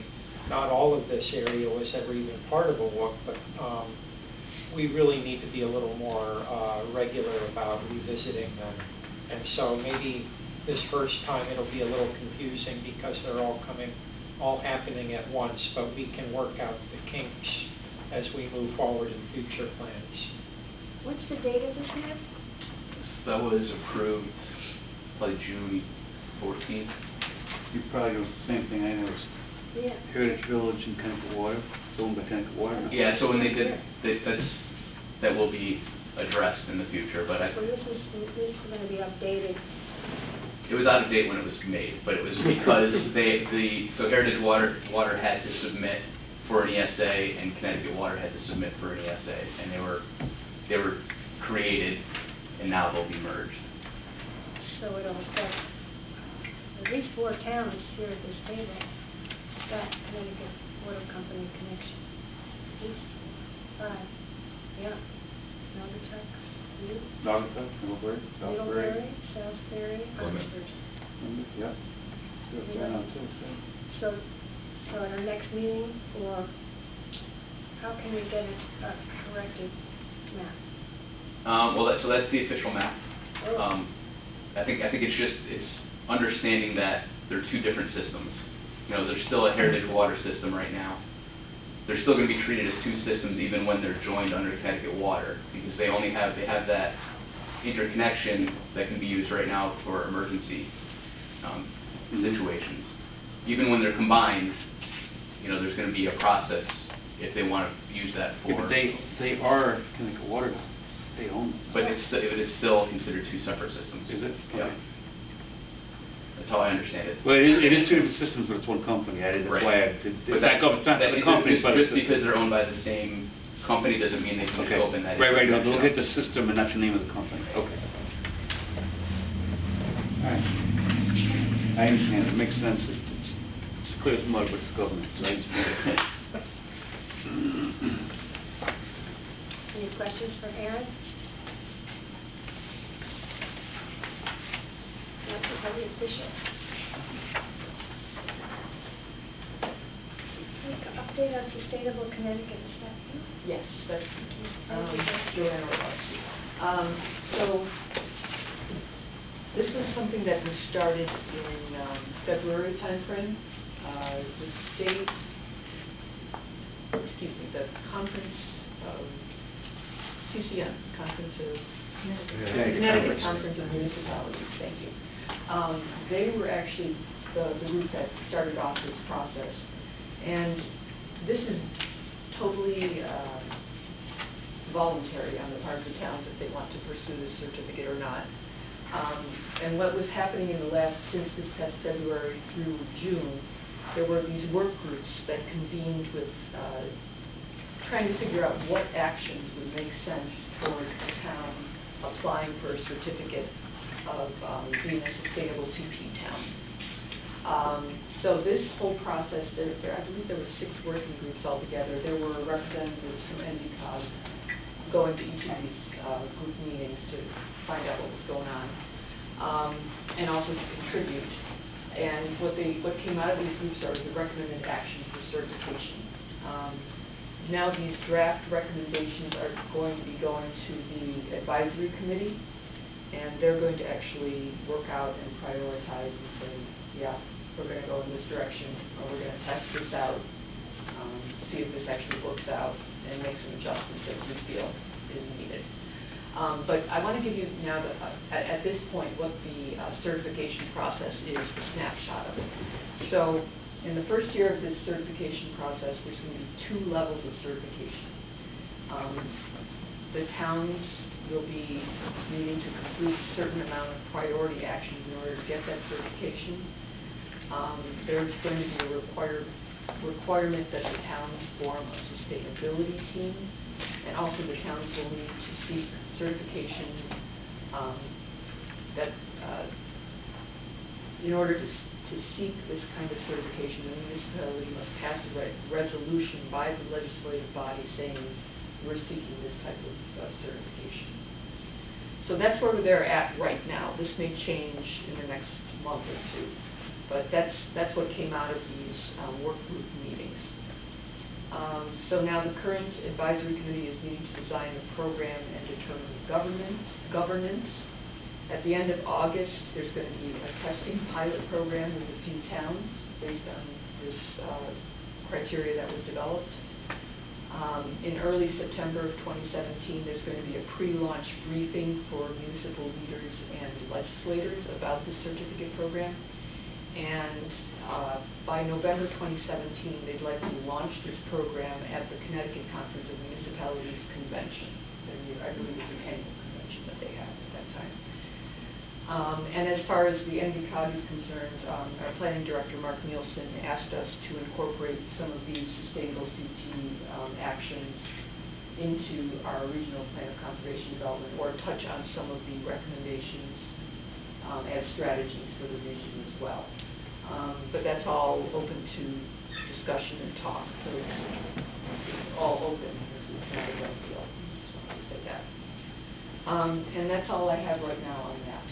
Does anyone have any questions about this sustainable CT program? What do you think the benefit is of obtaining the certificate? Funding. It's all done for funding purposes. Maybe the town will be eligible for some kind of either federal or if state funding becomes available. And these towns experimental? Yes, the pilot program. How are the towns chosen? I'm pretty sure they were, and for those who, help me out if you know something different, but my understanding is they wanted to have towns that already either already have a lot of sustainable practices in them. That's why they have those different levels of certification, because some already have hit all these action items and what's the word I'm looking for? The criteria. And then some of them would actually need, and that other level is that, well, you still need to do a little bit more to get there. So my understanding is that they would choose towns that are already quite sustainable, that have a lot of sustainable practices, and some that don't. And again, this program was meant that it's not that it's a one shoe fits all. Different towns have different sustainability needs, and my understanding is the pilot program would include those different types of towns and their different needs. And who are the towns? I do not know at this moment, but I can find out for you. I mean, the goal was to create a menu of options that Right. could really apply to any town. No matter how large they are, there's things they could do. For small towns, there's things they could do. For larger towns, there's things they could do. So, everybody has an equal shot at it. Right. And I just said one thing. I was on the Natural Resources Working Group, and sort of an offshoot has been, so one of the many options was to do a open space plan and to inventory open space in the towns. And so the consensus was that if you ask 10 towns to inventory their open space, they're going to do it 10 different ways. So, we're going to try to sit down and come up with one standard way to do it. I think state definition of open space. More of like a template for a town to use to inventory their open space, so that everybody's recording the same information about their open space properties, so that we can go back and compare apples to apples. So there's a working group, sort of an offshoot working group that's going to be meeting soon, I think at the end of August, to actually sort of sit down and try to figure this out. So it includes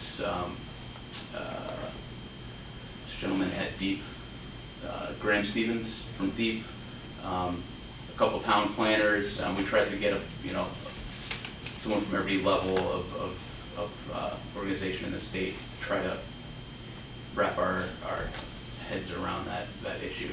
It keeps coming. Whenever we do anything, it comes up. Whenever we try to make an open space map, it's what does this mean that it's sometimes consider things committed that aren't really committed. So if any of you are interested in being on that conversation, we'd love to have you. So yeah, reach out to me if you're interested. Yeah. It's so helpful if we could use that. The state doesn't have a real definition of open space. That's why I think there's so many variations for towns in mapping their open space. I wonder what we could do about that. Well, our thought is if towns are going to be pursuing this, it might be a good time to say, well, if you do it this way, then then there's one standard, and the state can work with that to create their open space data, which would be locally relevant. Yeah, that's the key, make it locally relevant.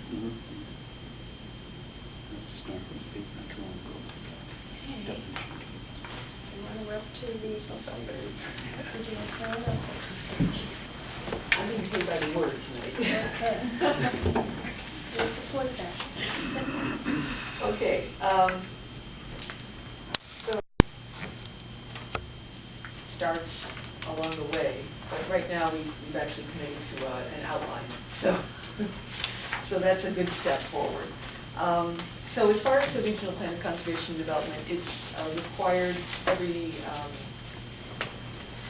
5 years, 10 years, 10 years, apologize. Every 10 years to update it. With the reorganization of these regions, we've been working from 2 different regional plans of conservation and development. One for the lower valley towns, the 4 lower valley towns.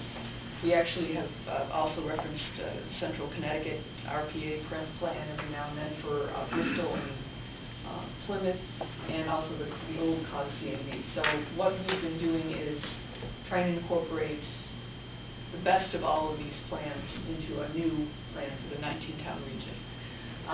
This plan needs to be adopted by December 2018 in order to be kosher with to be in compliance with the Connecticut general statutes. What our goal is to have a draft for public review by July 2018, which is about a year from now. This plan is going to be pretty much a policy document talking about regional shared vision and values, and similar to the state conservation and development plan, it's also pointing to other plans that exist out there, other planning tools, and other planning partners. So that's a big part of this. It's going to be informed by the municipal POCDs. It's a ground-up process. And the public participation is going to be very important, and that's something we'd like to start in September with, I was speaking with Nancy earlier about the CoG actually asking for time on the Planning and Zoning Commission meetings over the next few months. Actually, NDCOG coming in, talking about what we already have in the plan, what our outline is, but also finding out what are the priorities from the towns and what are they trying to find out what do they feel is important for the inside the plan. So we're going to be asking for a half hour during each planning commission. I know that's maybe a lot of time, but this is something that we think is important enough to warrant that. On top of that, we'll have an online survey, and I'd like to also arrange focus group meetings on, say, land use and development for one particular evening, have a whole bunch of towns or experts come in from the state level or from the regional area and talk about those issues as they relate to this, as they're specific to our region. That's a little bit further into the future. That's all I really have right now. I guess my question would be, as you look at this, I mean, if you have something that jumps out at you right now, I'd love to hear about it. Is there something that you say, hey, this is missing or that's missing? But by all means, this is going to be a multi-month process, so don't feel like you need to make the comments right now. But anytime you have an idea or you think, why isn't this in there, please shoot me an email or give me a call. I will have a follow-up email with that information. We're going to set up a web page from our NDCOG website to update everybody on what's going on with the progress and the process of this regional plan. Thank you. Progress. Progress is good. Does anyone have any questions at this point? Yes, Joanne? Yes. Is this Gary? Yes. When is this due by? December 2018. Oh, okay. So we have a while yet. Yeah, it's always shorter than we think, though. So. Yeah, time flies. The older you get, the faster time goes. It's something about POCDs. They're always, what happened? What happened to the time? Okay. Any other questions? Okay, thank you. And we cannot, under administrative items, we cannot approve the April 4th minutes due to lack of a quorum. And Joanna, you're up again, referrals. Yeah. So, and I just wanted to add, as far as this, the meeting minutes from the April meeting, 2 of the people who attended that meeting have resigned. Mm. So, and they resigned because they're moving out of state. And they were very much saying they enjoyed their time, and I should add that to the correspondence, but they enjoyed their time. Their lives have taken them in other directions. So that's why that. And so I'm going to actually keep this, instead of a meeting minute motion agenda item, I'm going to put it as a record of meeting and put that on the website as a record of meeting, and that'll be final. Okay. If you have any, I mean, I've been asking for corrections from those of you who did attend, and I haven't received any corrections to date. Oh, I'll give you some. Okay. You want to do that right now? No, save it. Okay. Okay, as far as referrals, for the last fiscal year 2017, which in the CoG fiscal year would be from July through June, from July 2016 through June 2017. We received 89 referrals. Some of those were POCDs, some of them were outside the purview of our of the Connecticut General Statutes. But a lot of them, they actually, they were something that did actually have intermunicipal impact. So, and they were very interesting. And I enjoy reading those. They can be a little tedious sometimes, but I want to reiterate, if you ever have a question, should I send this as a referral or not, just send it. We'd like to know what's going on in the towns that are part of our region. But we can always make the call, no, this is outside our purview, or this is inside our purview. So if it's out, just send it in, and we'll take care of it. As far as since the last RPC meeting in April 2017, because I usually am the person that receives them, have received 32 referrals. And what I'm doing as far as, well, staff, I should say, all the staff is doing new that handle the referrals. I'm going to be tracking the amendments. Have they been adopted or not? Has there been a vote that actually said, yes, we adopted these amendments or not? Because it's important for us to know what are the latest zoning rules in each of the towns, and that's going to help us. I know sometimes there's a little bit of a time lag between having an amendment and actually updating the zoning. So we're trying to keep on top of things that way. As far as correspondence, there have been, as I mentioned earlier, 2 Regional Planning Commission resignations, Sue Goggin from Naugatuck and Marie Chassie from Bristol. Marie Chassie was our vice chair, so we're feeling her loss as much. She was helping to facilitate the meetings, so she was very good. And Office of Policy and Management, Connecticut, they've been talking to us about the state conservation development plan, so that's also some correspondence we received for that. Should I go on with RPC officers, or do you want to handle that? No, I think it's not clear. If you have recommendations, that would be helpful. I spoke with the planning director earlier today about our situation. We have 17 representatives now out of the 19 towns. There are 2 vacancies from Bristol now and Naugatuck. There are some towns who are actually delinquent, meaning that their representatives haven't attended 3 or more consecutive meetings. So there's at least 4 towns that are in that category. So we're kind of teetering on, do we really have a quorum, realistic quorum that we can rely on to come to these meetings. At this point, if you don't have a quorum, you can't vote on a new chairperson. You can't vote on an executive committee. I don't think we can even nominate, have a nominating committee.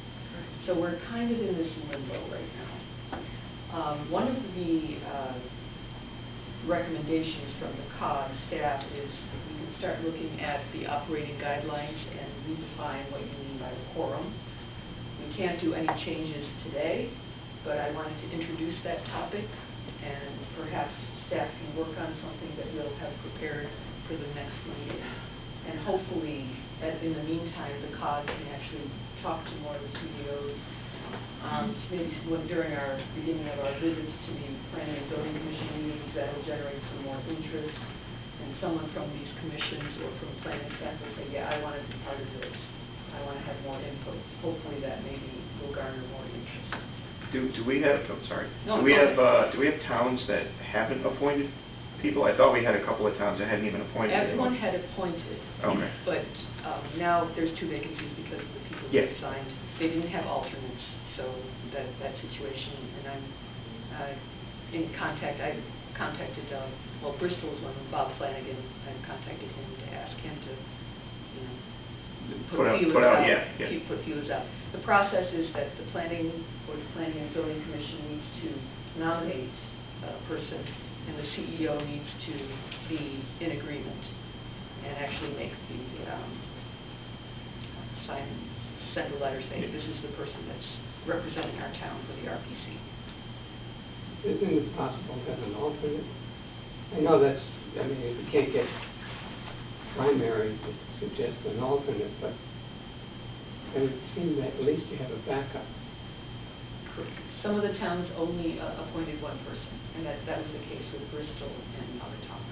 That's actually the case with some of the other towns, too. I want to say Watertown, Waterbury, Jim Seaman couldn't make it this evening. So it's not an unusual situation that there's no alternate. But I agree, that's the reason why we have it in our operating procedures, to have an alternate also. What's the current quorum number? 10. There's 19 towns, so it's a simple majority of 10. So if we dropped it to 8, we'd have had a quorum tonight, for example. Correct. We can draft something for the next meeting. Hopefully we'll have a quorum and be able to. I'm sorry. Hello, Gary. What was your comment? Catch-22. And what's been about the average attendance for people, 7 or 8 people per meeting? Well, we got a quorum in April, which was, we got a quorum of 10. There was actually 11 people that showed up. But it's always at that 10, 11 mark. So we're never sure if we're going to have a quorum. There's no reliable supermajority, so to speak. There's no core group of 15 that if a few people can't make it one way or the other, we'll still have a quorum. There's no dedicated group like that at this moment. I mean, and I applaud the people there are people at this table who have been here at every meeting, and that's awesome, and I really appreciate that. But, you know, our staff recommendation is to look at the operating guidelines, operating procedures for the RPC and say, you know, maybe we need to adjust something. And also to look at the reasons. Done that way. I'm sorry, Gary, I'm sorry, what did you say? It's tough to get business done that way, that's for sure. And it's a matter of the Regional Planning Commission doesn't have, they can only recommend. They're not, but it's important that, number one, that the Regional Planning Commission be able to talk to each other. When I ask people, you know, is there something we could be doing more, the people who responded to me said, hey, it's great to hear from the other towns and to have someone say, yeah, I did it this way, or, you know, oh, is that how you did it? How did you get that done? As a forum, but also it's in the bylaws that they work on planning issues, that this is the group that works on planning issues for the larger council and has a weigh in on those issues. Because these are the people that work with it every day. So I recommend to staff then they consider the number 8, which is infinity standing vertical. Or perhaps a percentage, so that or percentage of existing members sometimes works better when the number changes as we have. I think in the beginning we just wanted to make sure, since there were towns coming together that had not been together as a region, that everyone felt that they had an equal voice, and that they were invited, everyone's invited to the table, and they all have equal voice at the table. That was our concern when we were putting this together. Maybe we could still have 19 people show. We just want to be able to conduct business with the proper number. You guys can still come and talk to each other, but it means more when more of you are together. Yeah, and actually, yeah, you're right, conducting business as well. Or could we move suspension of the quorum? Keep it at 9, and go to. Have to look at Robert's rules. Oh, Robert's rules. That's for garden clubs. No, that's what we No. I know. It's in our bylaws. We have that. Absolutely. But check that one out, because Yes, good idea. Sure. When I spoke with my planning director, and I tried all different interpolations, and we're pretty much in limbo at this moment. Okay. that we write Robert's rules. So, but I would rather go by the rules and do things than have lawsuits afterwards. That's not a good way to govern. Okay, So that's what I've got right now. thank you. We'll go to roundtable. Would you like to go first, Leslie? Um, We're moving along with the development on the south side of Main Street. That's the biggest and greatest, and will be for a while. Fortunately, we have moved past the point of the old days where you just sort of applied for grants and then figured out how to use them, and now we're applying for grants because we know how to use them. We actually have pieces of this project in particular, although not exclusively. The other thing is Bad Sons Brewery just opened up, and you can order wings from the Dewdrop, which is right down the street. They deliver. So I strongly recommend stopping in. It's actually, they did a fabulous job. It's really fantastic. Great. Thank you. Move right along, yes. The town of Plymouth is progressing with its brownfields grant. We are, Ty and Bond was hired last January. They are now in the midst of doing the phase 2, and a phase 3 application was submitted to DECD in May, and we appeared before the decision committee to be vetted. I guess I don't know if that's the proper word, or ranked. I guess is really like determine how credible a grant an application it is, and the consultant is doing a good job at determining options and how to go about cleaning it up. That's the high point. Thank you. Yep. 3 quick things. As you I've mentioned in previous meetings about the gas stations being rebuilt in the center of town and stuff. Well, they've had some gas wars going on, so that's been really good for the pocketbook. But we have 3 gas stations now, right in the center of town. But the importance is our zoning regs are still being rewritten. There has been progress on them to make them easier to read, because there's been amendment after amendment after amendment for years, and there was different parts and they couldn't find anything. So that's a very good positive. Something that was Did you hire out to do that? yes.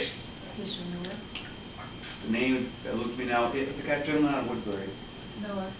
No. Hiram Tech? Yes, Oh. he's working on it. And something in my neighborhood, I'm not affected by it, thank goodness. The FEMA mapping, when they redid all the FEMA maps, it did affect about 50 houses in my neighborhood. And the tentative, it looks like about half of them can be removed or reduced. That was the first phase, preliminary engineering. Now they're going to go to the next step. This is what it looks like they're going to do. And maybe save some people some money. So that's a good thing. It's not easy to work with FEMA to get these maps changed. There's a lot of evidence you have to bring to the table, and the engineering. So the first step has been started to look at go to the next step. Does it look feasible to go to the next step? And it looks like it's feasible. So that's a good thing. So that's what I have. So Thomaston, there's a few things going on. We have a town center planning committee working on writing a new town center plan. We hope to have a final rough draft done at some point in September, which I'll probably then send over for a look through down here, and we're going to run a public forum in October for that. So hopefully we'll have that finalized and finished by the end of this year. That's the goal. So that's a big thing really that we're working on from the planning side. Economic development's tweaking our tax incentive ordinance, kind of restructuring how we review applications for tax incentives. So that's sort of the recommendations are done through, for changes through that committee, and needs to go through our selectmen and town meeting to finalize that. I just did a follow-up inspection. There's a new multi-million-dollar track improvement going on at Nystrom's Pond. they're moving right along with that today, along with or right now, along with a bunch of drainage improvements, parking improvements, but brand new kind of state-of-the-art running track and soccer field improvements and things like that up there. The last thing is they're going to be hosting a Brewfest at the Railroad Museum on August 26th. It's a Saturday. They don't have a rain date, so hopefully the weather holds out for them. But it's actually Black Rock Taverns sponsoring the Brewfest at the Railroad Museum. So I encourage people to check it out if they're around. I sure will. So that's it for us. Can I just ask you about Thompson? All of your events, I try to find out what's going on in the different towns. Yeah. Is that what's the best source of information online for those things?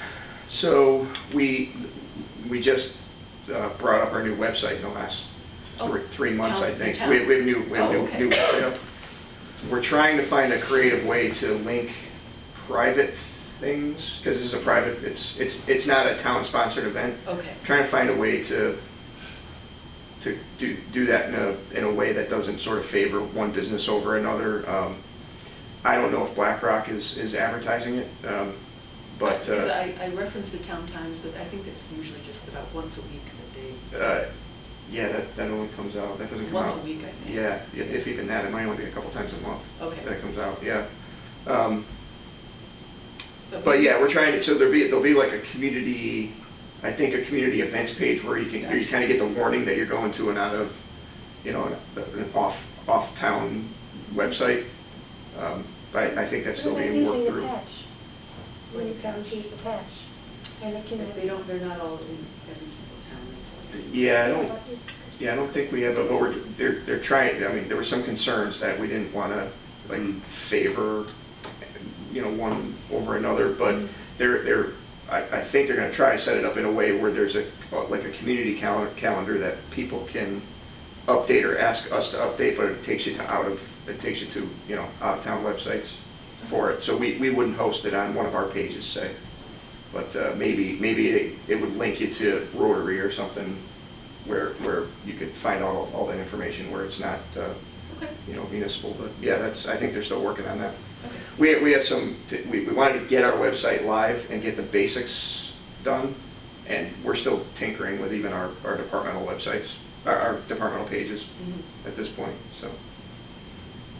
Thank you. Thank you. My turn. The Historic Commission denied an application to upgrade or retrofit, whatever, doing both at the same time, on that Texaco station that sits in the middle of the historic district.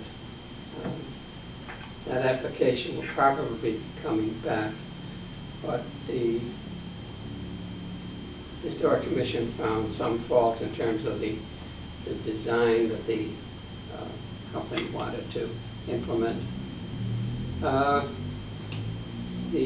Our brewery, this is going to, it sounds like the west side of the state is going to be under beer, if not water,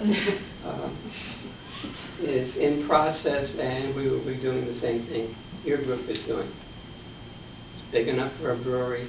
You bring in food from the outside, cater, or somebody from one of the local restaurants, or one or more local restaurants will have food available.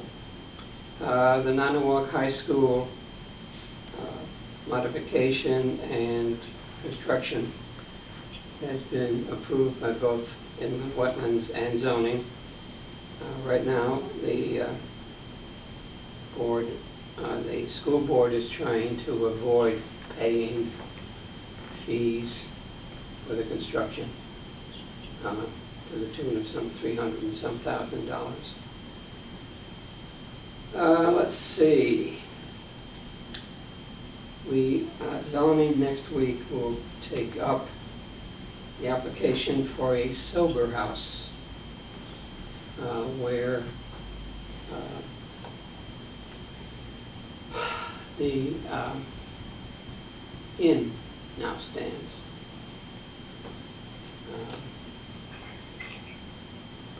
The Silver House is just what you think it is, a glorified name for a name that I'm not allowed to use because it's a phrase that nobody in town or the certain people in town don't want to spread, but it begins with H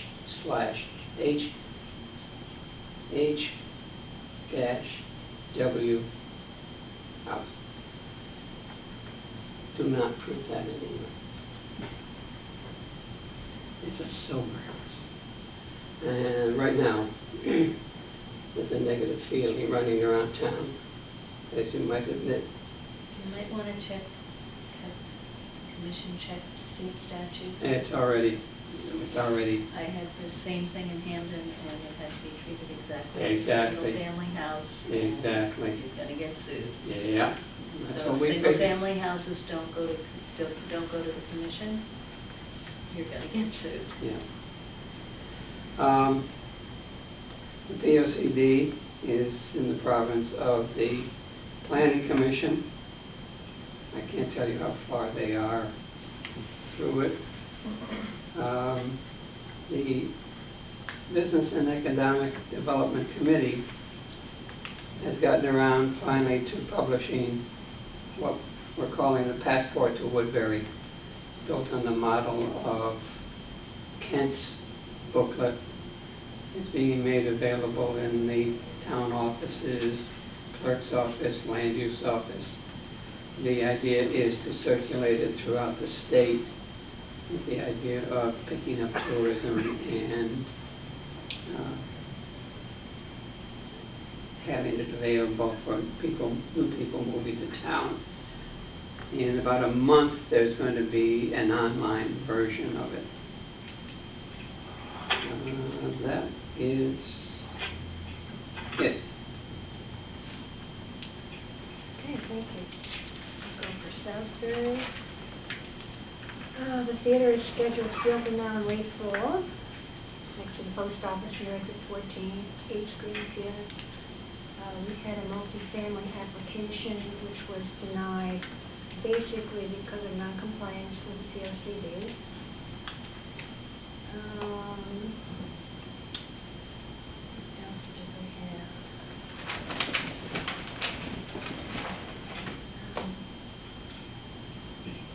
Basically, most of our time is spent trying to formulate some kind of a plan for the future use of Southbury Training School before we're given the opportunity to purchase it from the state. Already, half the acreage has been dedicated to agricultural use by the state. And so we had a public forum for opinions. We retained Mylona McBroom to do an environmental study of the campus, usage of the buildings, possible usages. It's been a real in-depth study. This is the third study, and the first two have been incorporated. And I think we're close. Probably by next month we're coming up with finalizing a proposed plan for the future use, should we have the opportunity as a town or the desire of the town to purchase it. We have our farm market every Thursday. Oh, the Kmart is vacating. And we don't have a tenant yet for the upper floor. The rear, where the garden center existed, will be eliminated. And then the facade facing South Main Street, the intersection of North and South Main Street, will be converted to 3 retail spaces. The first plan, we had some objection to it. It looked kind of industrial, did not conform with the rural character as described in our plan of conservation and development. And we have new sign regulations in process. Oh, anyone have any information, ever have proposed piggeries? We have a proposal now for 3 different proposals, really. One formal for piggeries. Why? Pardon me? Why? We don't have any regulations, so your next door neighbor could have 50 pigs on 1 acre. So we just adopted some last year, and and all we did was mirrored the state regulation that it has to be 300 feet from the sties, I guess you'd call them, have to be 300 feet from any neighboring living units. Residential? Residential, yeah. Well, I don't know if that goes to commercial, but it's definitely residential. 300 feet from any neighboring buildings. We don't Is there a allow limit them. on how many pigs? No, not in our regulations anyway. You might want to look at that, but we didn't limit it. I think that, and what we're discovering is that water sometimes is a problem, the runoff. And that's something we're looking Yeah. at. So Well, the way we looked at it is we'll do basic sort of setback regulations, and then we have language in there that says must follow standard practices in accordance with, noise, order. with odor. with Department of Agricultural standards. Okay. Did you do anything about noise and odor?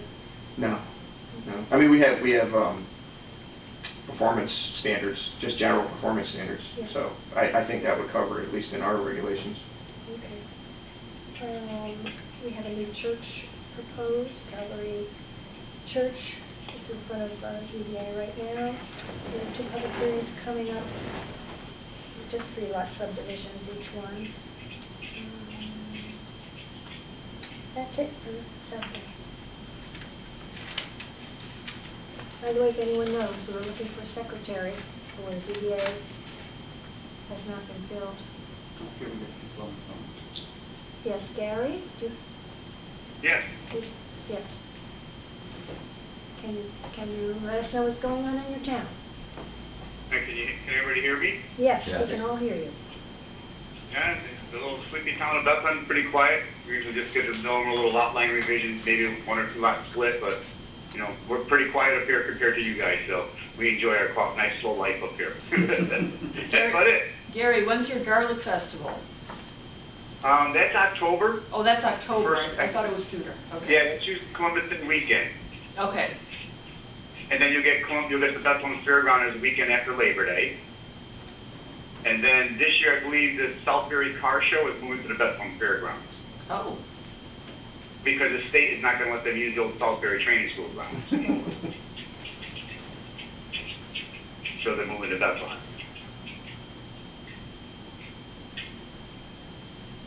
Is that it? Somebody else. That's it for us. Okay. We're done. Okay. Ruth? Ruth, are you still there?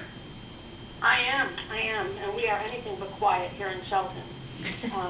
We continue to have a lot of interest in the residential retail area on Bridgeport Avenue.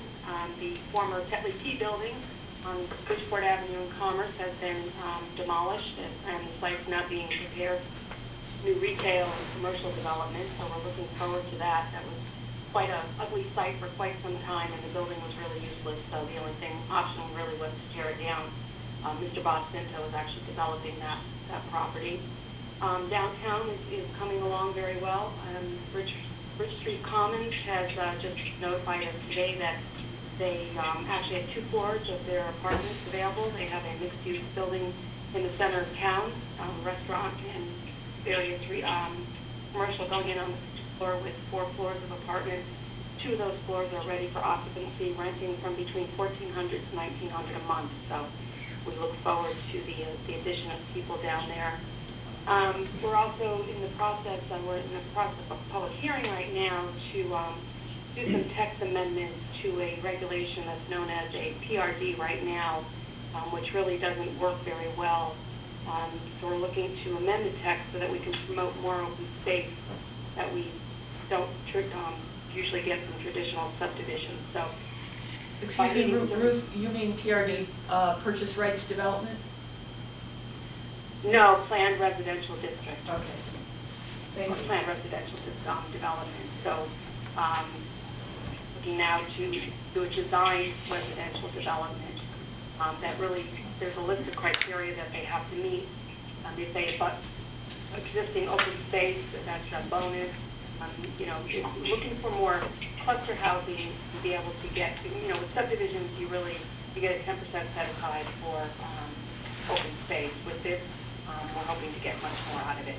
So I'll allow a few more units, a little more density, but you get more open space out of the development. So that's still in public hearing. It actually was sent back to the zoning commission for some language tweaks, and we'll continue that hearing next Tuesday. But that's about it. Lots going on here. Wow, thank you. Any other points of interest anyone wants to bring up right now, or subject to be addressed? Yes. I just wanted to mention that NBCOG, we've got a Facebook page, so please like us if you are so inclined. We do try to, that's one of the reasons I asked, we try to publish what's going on in the area. We've got news that we want us to bring to the we'd like to do that. We also like to, if we had our household hazardous waste event, we try to put those on a Facebook calendar.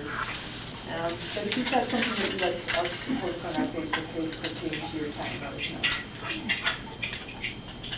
Isn't there a hazardous waste day coming up in Naugatuck? It was last week. Oh, it's last week. Yes. I think there was 400 cars, 100. Wow. Yeah, so it was significant. I forgot something. I don't know what. We had our second annual Shakespearean performance on July 22nd. Well attended, not as well attended as last year, but it looked like it was going to rain. But we're trying to hopefully make it an annual event, so anybody who understands Shakespeare will be online next year. Notice of it, probably the same time as these past 2 years, third week of July. Is that restaurant opening, by the way? Yes. When is that? When it opened. Oh, of course. Last year was supposed to open in December, but what happened, as I understand it, was he's also opening another restaurant, I think it's in Newtown. So he was rather thin about the pocketbook, I guess. So, no, but it's coming along. The outside, I think, is done. Anyone have any information on the power plant, since Oxford's not here? The Twins, if you're lucky. The Yeah. electric power plant, yes. Okay. It's very secure. I tried to go up there and take a look at it, but I think it's close to it. I think all the turbines are there by now. Yes, Yeah, but they're they've not got- We haven't had any operational. slow-moving trucks through Thomaston Here lately. yet. And the lights are not on 24 hours yet. Strobe lights are on stacks. Strobe lights, yeah, Those are on. that's all. Yeah, and the stacks are not complete yet either, but who knows? Okay. Was it like Anything 4 else? miles an hour or something? Yeah, it was slow. Anything else? I move adjourned. Okay, we have a second? Second. No discussion, I assume?